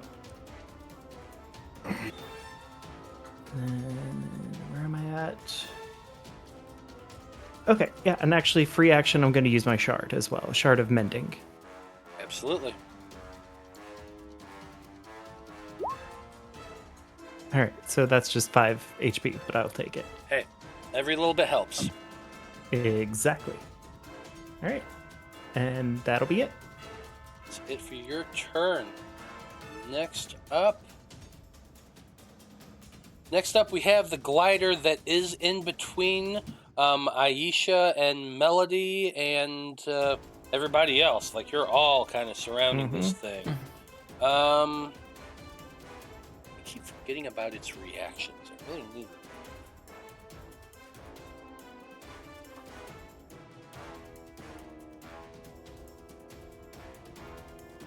them. Let's see. I feel like Aisha and Melody are there.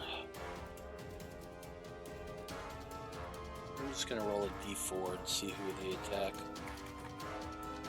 1 and 2, Melody. 3 and 4, Aisha. Melody. 15 to hit. I think that's what I have. Let me check. Oh, it's actually 16, so it's a miss. Hey, nice.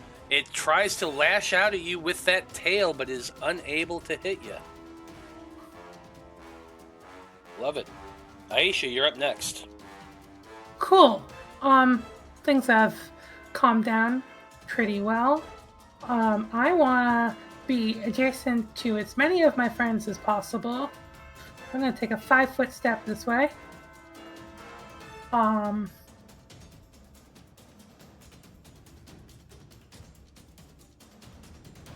I need to look at coordinated assault real quick.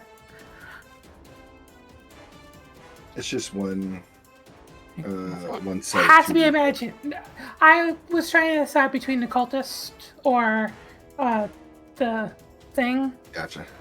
And the cultist has no Magi-Knights adjacent. The thing does. Technically, it has 2 adjacent because it has Kat and Salem there. And if the one cultist was able to hit me through the door that way, Yeah, I allow angles. Sometimes cool. I impose like either disadvantage or penalties based on certain things, but technically it's still adjacent because the door is open. You can see the person. Okay, then I'm gonna attack the cultist in the doorway. Okay. nice. Boom. Yeah. Oh, so close. Ruined nicely. But that could have been one more on the D20, and I would have got to push him off the ledge. Can't do that, but his 21 still hits. Awesome. Do the damage, and boom, boom. That is 12 points of damage. 12 points of damage. He's not dead yet, but he definitely looks hurt. And I'm going to use my bonus action on Cat to try and remove distress. Okay, as a bonus action, another Magi-Knight needs to make a leadership check, DC 15. Oh, cool. One. And boom. 23. 3. Yes. You are able to leadership them out of their distressed condition. Nice. Yeah. Come on, Cat. I need my backup dancer. I mean, you've just hit this guy, but I need you to focus here. Love it. That's the end of your turn. It is now the cultist who you just hit's turn.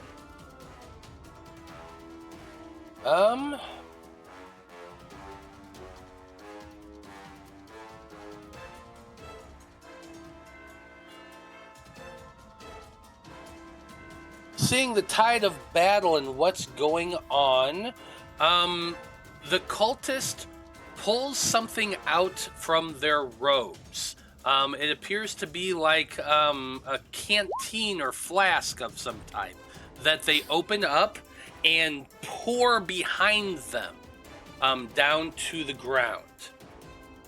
They are now going to turn and jump. So those two, well, technically, 3? like, there's a lot of people 4? who are around it. Yeah, there's 3. Salem and Aisha, the two of you could attack normally. Kat and Salem, you also have reactions that you could attempt to hit them.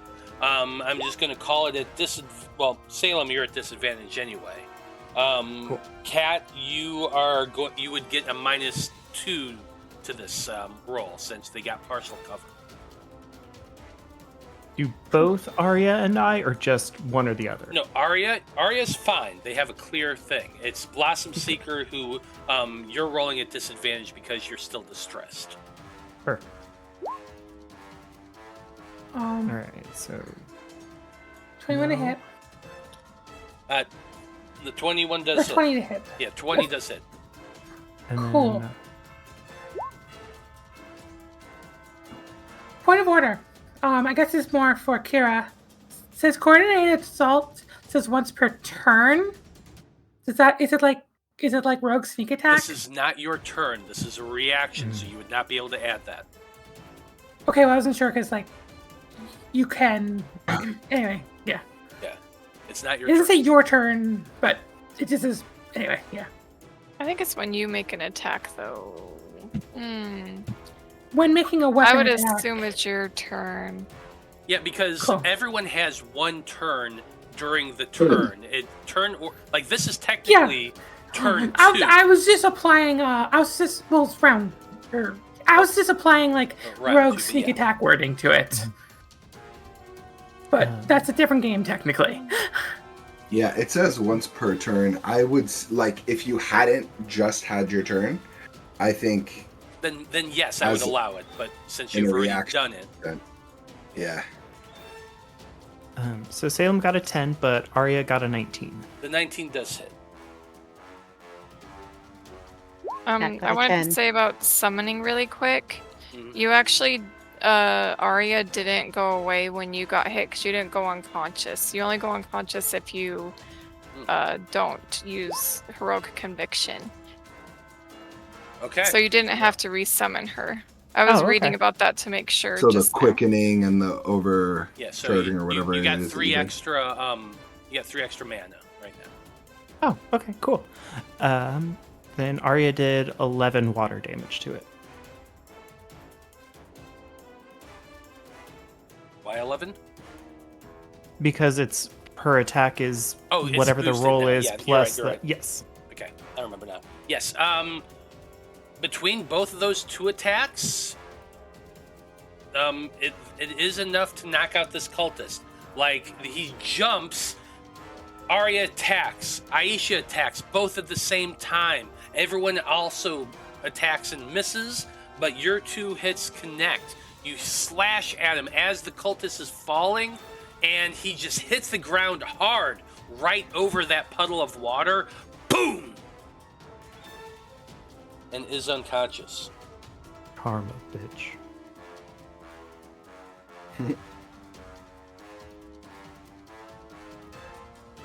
Melody, it's your turn. So they have to be conscious to do the water thing, just so everyone knows. Mm-hmm. It's a conscious decision to go through water, otherwise flat. Yes. All right. I'm going to attack the outsider in front of me. And is Salem still distressed? Yes. Okay, I'll try to do that too. I assume a 17 is a hit. 17 does hit. Okay, and then I'm going to do my 2d4 as well.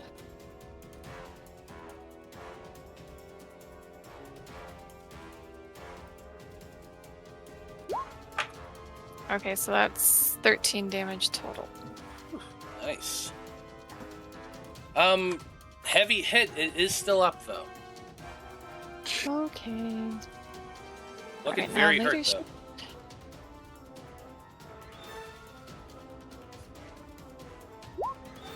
Yes, finally! Modified 20 to Salem, I say. Yep. You need to help Arya! Snap out of it! Love it. And with that, Salem, you are no longer distressed.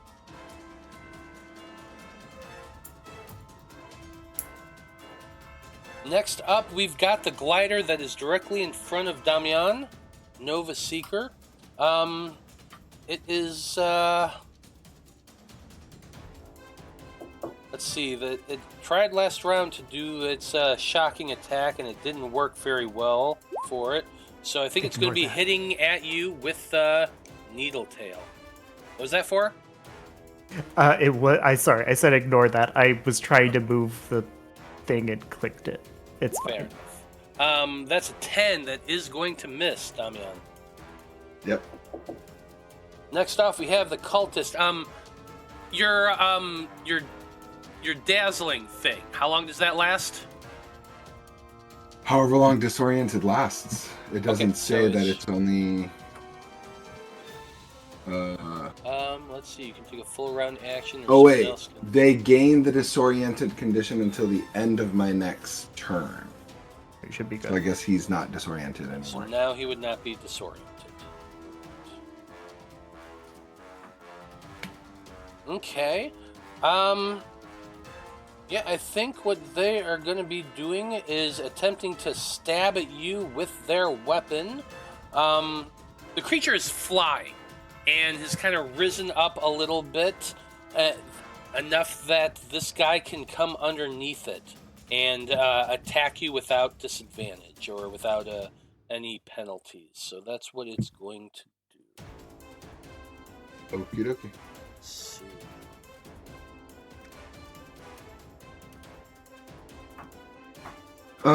One quick note, Kira, as far as, the wording in the book about the illumination technique. I assume 14 doesn't hit. All of the 14 does not hit, no. All of the wording says every enemy, creatures, etc. And then it talks about nemesis rank and stuff like that. But then to go to the distress condition and be actually all outsiders are immune to disoriented, it's a little confusing when reading the two back to back. I was actually just making a note to myself to ask Derek about that after. Yeah, if I had known that all outsiders were immune, I should have read disoriented before picking illumination, so that's on me. I'll keep it, but if I had known that all outsiders were immune, that's feels rough. You know what I mean? Well, but then you think about it. In most battles, there's only a small amount of outsiders, and there's a shit ton of humans. Yeah, that's true. Usually there's a lot more cultists. I thought it was. I felt like it's been a pretty 50-50 split. No, not really. There's usually more cultists than there are outsiders in every battle you've done. Especially when you consider minions and things like that. Usually there's hordes. Yeah.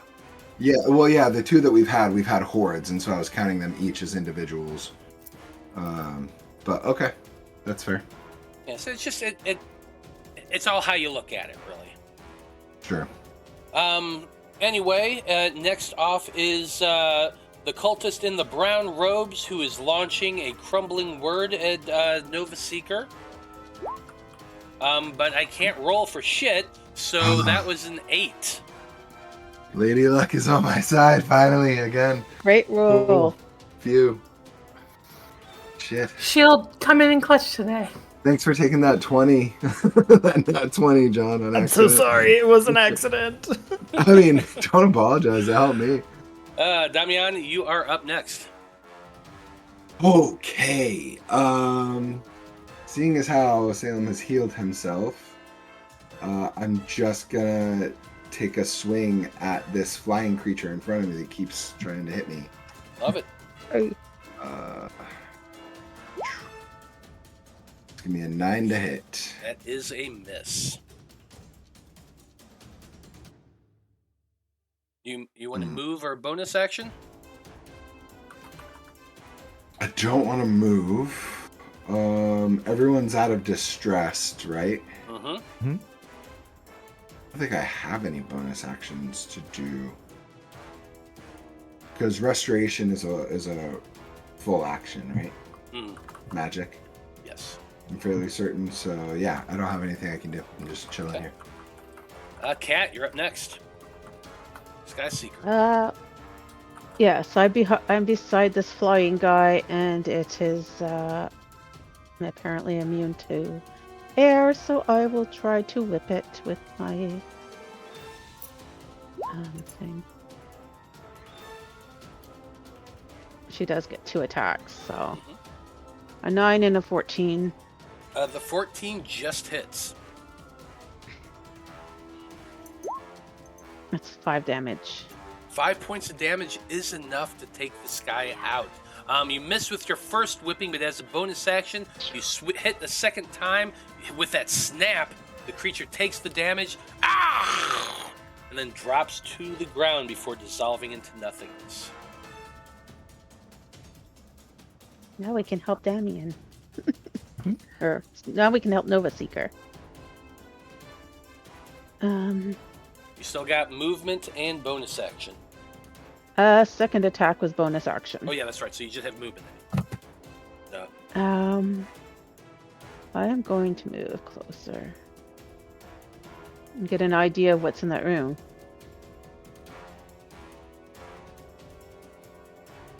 I will just move here right now. Can't see much unless I'm right behind.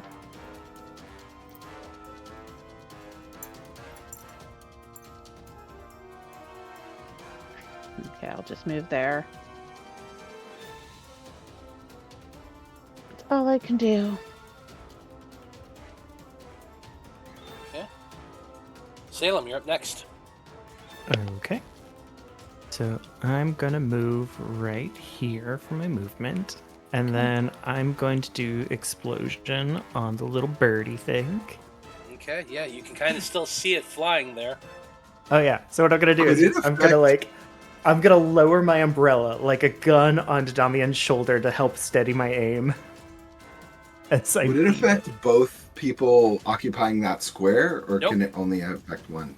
It only affects hordes as multiples. Mm-hmm. So let's see. I miss. Well, so the way explosion works is you're trying to roll above a certain number, Yes. or you do half damage. It still hits, but like it's not as strong, but it still hits. I understood you meant like you missed the target to do full damage. Yeah. Exactly. Yes. Yeah. So, and since we're level 2 and I'm targeting a single damage, it'll also get 1d12 bonus damage on top of this. You doing this as explosion too? Yes. Nice. So, costs a little more MP, but That I got the MP to spare. Yeah.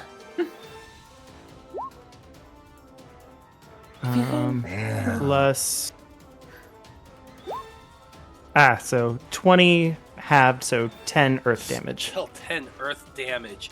You ball up that energy, all of the earth magic within you, sending it forward towards that creature, and it just explodes outward. It rips through the creature just with spikes of molten earth that just erupt out of it. And the creature cries out in pain as it disappears. Get out of here. Incredible. And then bonus action, move Arya 5, 10, 15, right here. Fair enough. The floaty guy is dead. The cultist in front of the door still remains. That's it for your turn. So we're at the top of turn order for round 3 with Aisha. Starseeker. What are you doing? cool. Gonna walk up to the square. And I'm gonna say, Nova Seeker, duck! And I'll swing my sword at that cultist. And by swing, I mean stab. Yeah.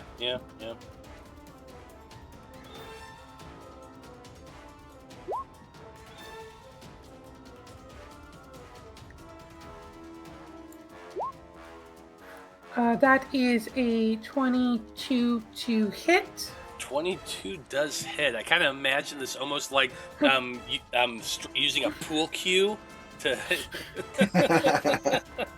Well, let me roll damage first. Holy crap. Incredible. Nice. 13 points of damage. 13 points of damage. big hit. You stab into the cultist. He calls out in pain. He has a huge gaping magical wound that's shimmering on his chest. Not dead yet, but I rolled hurt. 16 on the die. You did, so you can knock them back if you're wanting to. I guess, please. This should be fun. Okay. Well, unfortunately, the guy has been levitating this entire time, so he's not going to fall. It's just you knocked him back 5 feet, but it's 10 feet. So it's like a pool Move cue again. hitting a billiard ball. You just bonk, and he goes flying back 10 feet. Could we do it like diagonally on the way I had would have been swinging the sword?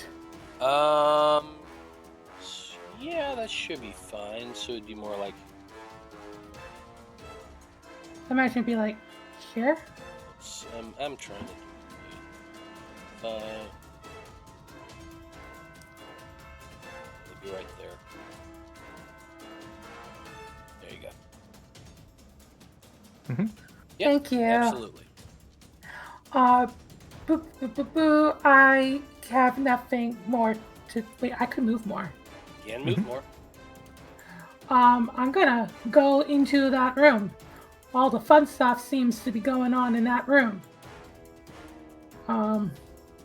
Oh, hey, look, more of them.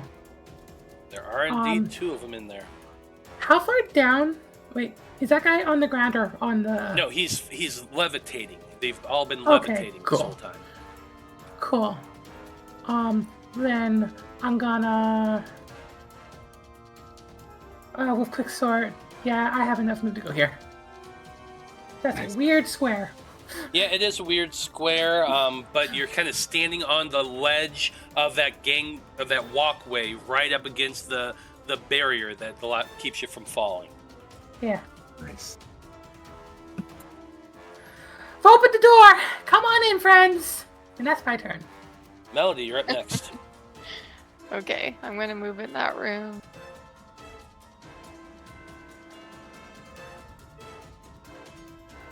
Oh, real quick. What? Go ahead. 6 more damage to the guy knocked back. Oh yeah, because of the double D. Yeah, because you were in front. Yep. Yeah. was So right. well, okay. So if with that additional damage, that is enough to take this guy out. Oh. I still want him to land. I still want him to land there, please. Thank Yeah, you. no, that's exactly where he's gonna land, just right there. Incredible. Yeah, you stabbed him so hard he hit the turbine, gets knocked back, and and then just drops like a stone and hits the ground with a thud. So, is there room for me to stand right here? Yeah, you're both kind of. Yeah, you're fine. Okay. I will stand there and swing my weapon. And I can actually do my bonus action weapon this time. Swing away. Paul, swing away. Is it 15 a hit? 15 just hits.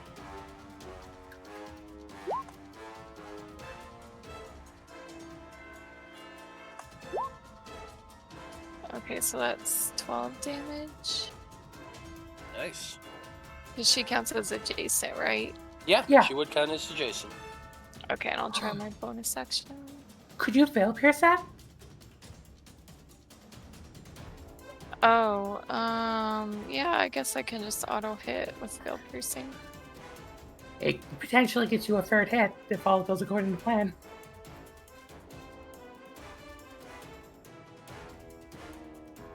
Sorry, I'm just trying to remember. That's the one that just lets me auto hit, right? Yeah, just let you Veil auto hit piercing, yeah. once per game. Okay. Or once per Then match. yes, I will just auto hit and do the damage again. So I'll Yeah. just Do that damage. 7 again. 7 points of damage. Ouch. And that technically gives you a 3rd attack when you hit twice with your weapons, right? Just because I have that combat thing, yeah, that combat. what's it Coordinate called? assault. Form. No. Vibration. Oh, right. For Vibration. Yeah, I remember Yes, what you were talking vibration combat form. It says once per about. Good round. vibes. If both of them hit, I can follow up with another one. that's Do why it. my brain. That's why I was like, you should veil pierce. If I read the word veil pierce.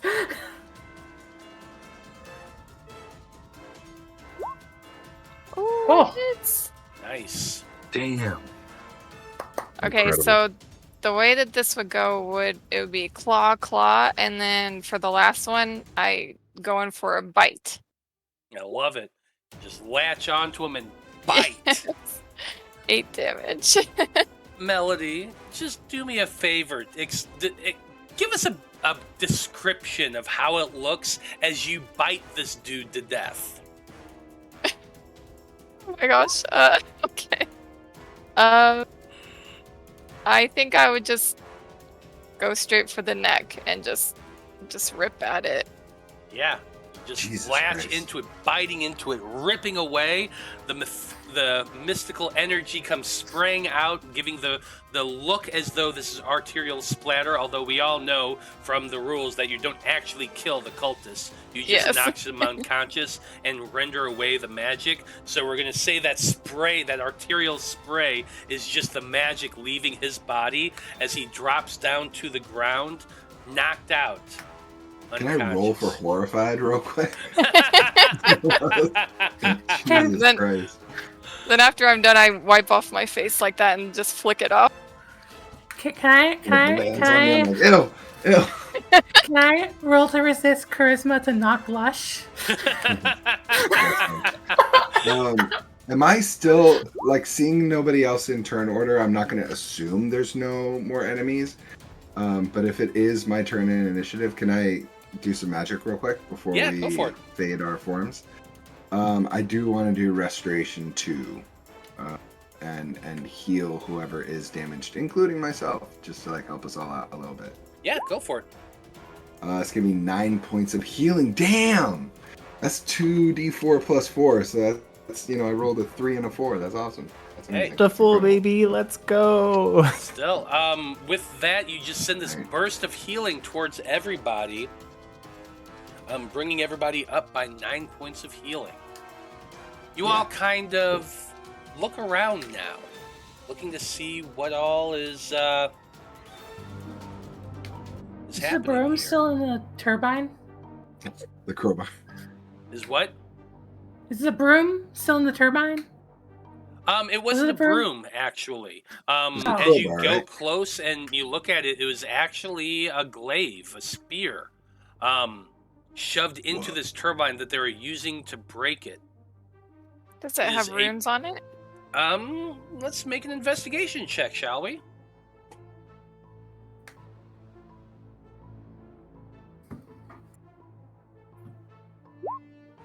18. You go over and you kind of take a look at that that weapon that is just shoved into the turbine. It is long, it is slender, it is made purely of black metal. It's almost about the width of a broom handle. You can see that it has a blade shoved into the wing of the turbine. It's a long, thin blade. Almost looks like a short sword attached to the end of this thing. On the either side of the glaive, you can see a small rune etched into it. And it's one you recognize. It's the rune that you've seen once before on the ring of occultists you've met here. It's the rune of greed. The rune of Mr. Sticky. Was that the same one on the dagger, or was that a different one? I can't remember. I probably have it in my notes. There's a ring, I think. Yeah, I think that We have a ring and a dagger. yeah, I Same think one, Mr. then. Sticky had a dagger and a ring. No, like there were two different. Well, there's One two different was rings. gluttony. The ring was gluttony, and I think the dagger, because the dagger was Mr. Sticky, right? Yeah. They also had rings. Yeah, Mhm. the cultists that you ran into here the first time had a ring. and they definitely had it, and a dagger at the same time, one of those athema. And the ones here both had greed on it. Gluttony is what you found at the restaurant. Yeah. And then there was one that's at the right. cemetery that I think was pride. So, do you Can't think we remember. should? Hey, Wander-chan, should we take this out? Should you take this out? And you say that, and there you see the Wanderer come padding up along the gangplank, walking between you. The cat jumps up onto the turbine and kind of examines this thing. Oh, wow. This thing is charged with negative energy. I wouldn't recommend any of you grabbing it, but there is a way that we could all work together to get rid of this.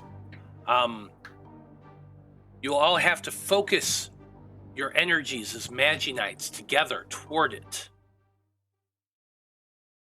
But it should be enough to disrupt this negative flow of energy and allow it to dissipate. Okay, let's do it. Everyone gather up. Come over here. The cat kind of lifts up with those dragon wings and begins flying up above it so he can look at you all as you all kind of come close and gather up over in front of where the glaive is shoved into the turbine. The Wanderer says, all of you, hold on to your soul crystals and focus that magic. Focus your intent from your crystal onto this weapon. And what I'm going to need from everybody is a mysticism check. Oh, terrible. Not purity?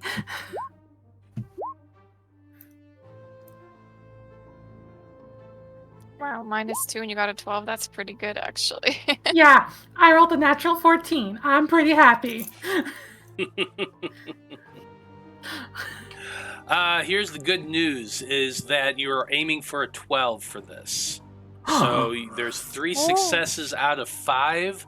That is enough. Yes! You clutch your crystals, focusing the energy, and your elements kind of shoot forward towards the glaive, intersecting upon the shaft of the thing. You watch as it begins to dissolve from the base of the weapon all the way down towards the blade. Almost as though being burned away by acid. At the end of it, whoosh, the last bits of the weapon dissolve and disappear completely.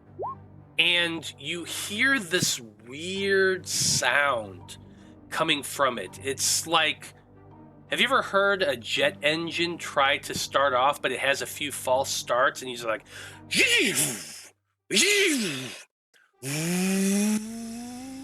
and with a sputter and a flash, all of the lights in the area flicker and flash, but then slowly hum on once again. Why did they turn off the lights? Guys, let's tie up all the cultists and leave a note for the police. I didn't even get to enjoy the power outage, though.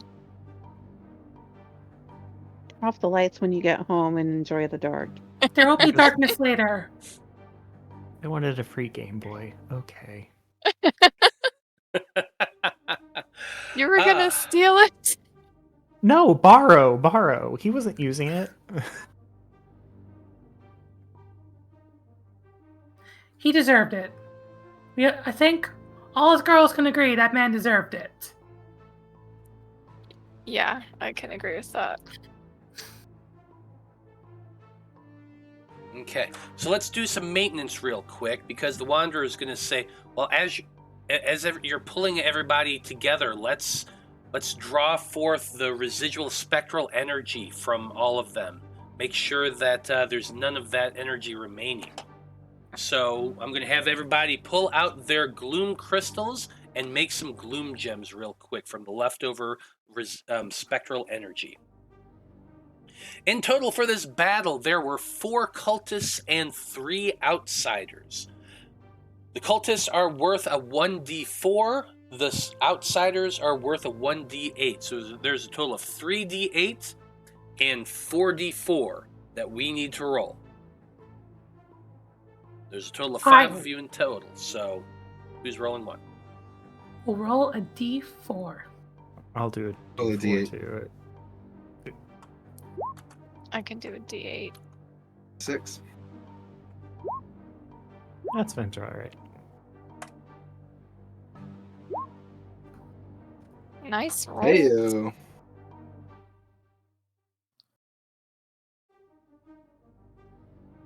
Just need one guess more there's- D8. 2 more D4s. I'll do a d8. Ash needs to roll something. Ash, I roll can't 2 roll d4. today. Roll 2 d4 and can't. I'll roll the d8. Do a D4. It won't matter much if you don't roll well. Nice. Hey, that's good.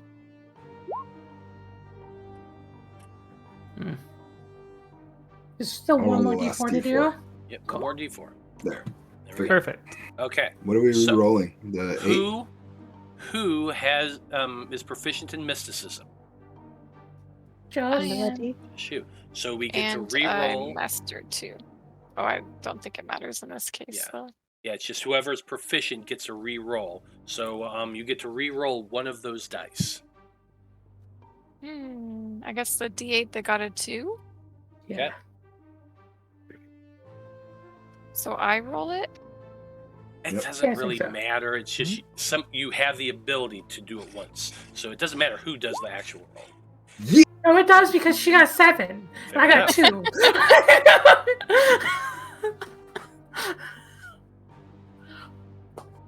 So in 32 total, that's is my count? 24. What? Seven, That was my 7 and count. 3 is 10. 2 and 8's 10. That's 20. Plus 4 is 24. Plus the 6 and 2 above. Yeah, so there's... Oh, I I'm missed counting those 8, two. Yeah, 12, 20, 24 plus 22, 3. 32. 25, 32. Yep, I Okay. didn't see the 2 at the top. I was like, what did I do wrong? I, 122. It's another like 100 gloom gems and I can get some runes. Mm-hmm. So there you go. 159. I'll take it. So we have 32 to add. Did I do that math right? 127 plus 32? Yeah, 159. Okay. You all gather up the Tight. cultists. Math. You bind them up with strips of cloth from their own robes, and kind of leave them somewhere for people to see. Now, with the power on, the Wanderer looks about and says, "Okay, this is all well and good, but we probably want to get you all out of here before anyone becomes too suspicious." Oh, good point. I'm going to go and make a distraction so you can all get out of here quickly. Head up the stairs and go back the way you came. And I'm going to make sure that nobody's there. Hey, You see the cat kind of turn, and as he turns, he just like fades from view and disappears. I'm gonna go ahead and give Arya good pets before she goes away. She did so good this round. Good work, everyone. You did so good. Oh, We were heroes tonight. We did something good. I was talking to the fox, but yeah, okay, sure. I was I'm talking to kidding. everyone. I'm kidding. Okay. All right, let's go. You all hurry as the armor of your Magi-Knight form dissolves and disappears away, leaving you in your mortal form once again. You go hurrying up the stairs, running as quickly as you can, stopping to look through the doorways, make sure nobody's coming. And true to his word, the Wanderer has seen to it somehow, some way, that as you're making your way down the hallway towards the main entrance, nobody is around. You can hear people in various rooms. You can hear chatter and that sort of thing. But when you get to the guard station there at the front entrance, you notice that both of the guards are gone as well. Good thing. You all sneak out underneath the barrier and start hurrying towards Damian's car. And as you do, you all glance back to see that the power plant is once again illuminated. And all around you, the city itself is slowly starting to come back to life, piece by piece by piece. Until by the time you all return to your homes, the lights in the city are on once again. And that is where we're going to end things for this evening. Well done, Great job, everybody. everybody. Before we leave, I'm going to go over the what happens when you take your long rest, just so we can get that done and over with. Okay? That way we can start fresh at the beginning of next session. We'll go over that after we do our credits. But we are going to be starting next session at the beginning of Saturday. Yeah. Can I say that as we were running out, Damian says something funny?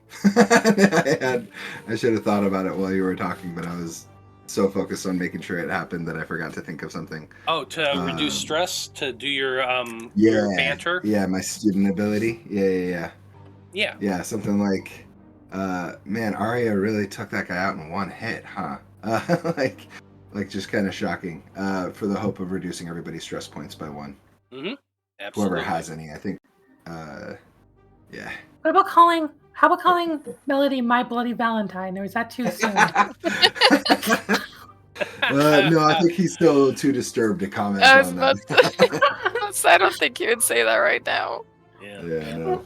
For clarity, when I said too soon, I meant, does that exist in the pop culture lexicon yet? Oh yeah, I don't 100%. know. My Bloody It does. Valentine exists. As far as the band, Oh, yeah. not yeah. the movie. Well, the first movie came out in the 70s, late 70s, early 80s. Oh, so, did it? Oh, there Yeah. you go then. Okay. Time is a soup. Yeah, it is. All right, cool. So everyone is -1 stress as Damian makes that quip as you all head home. You're all getting your good night's rest, and you're going to be starting off bright and early Saturday morning. Can't wait for that. I used 0 resources. I used 1 stress point. That was the only resource I used that entire fight. Nice. Well, thank you to everyone who watched this evening. We very much appreciate you tuning in and hanging out with us. Come back in 2 weeks to see the Magi-Knights finally be able to go up and confront the Loroupa High soccer team once and for all. It's going to be a lot of fun. I can't wait for this soccer match. Now, as always, we like to go around the table and have everybody tell us who they are and where we can find them on the internet. And Hana, since you're the one who did the recap, why don't you go ahead and go first? One sec. I have something that's not on my calendar that I need to pull up, so I am stalling for time because while I will not be, you can find me anywhere on the internet as Destiny Trio INC, and while I will be missing this Sunday my game on Singularity Roleplay, where I would normally play the complete opposite of Aisha, you can find me on Sunday, August 18th on Word Fangirls stream, where it's an all-Arab game of Monster of the Week, where we're raising money for Doctors Without Borders for Palestine relief. So it's a charity game, so please come and check that out. We're all really excited to play the table together and raise money for people suffering.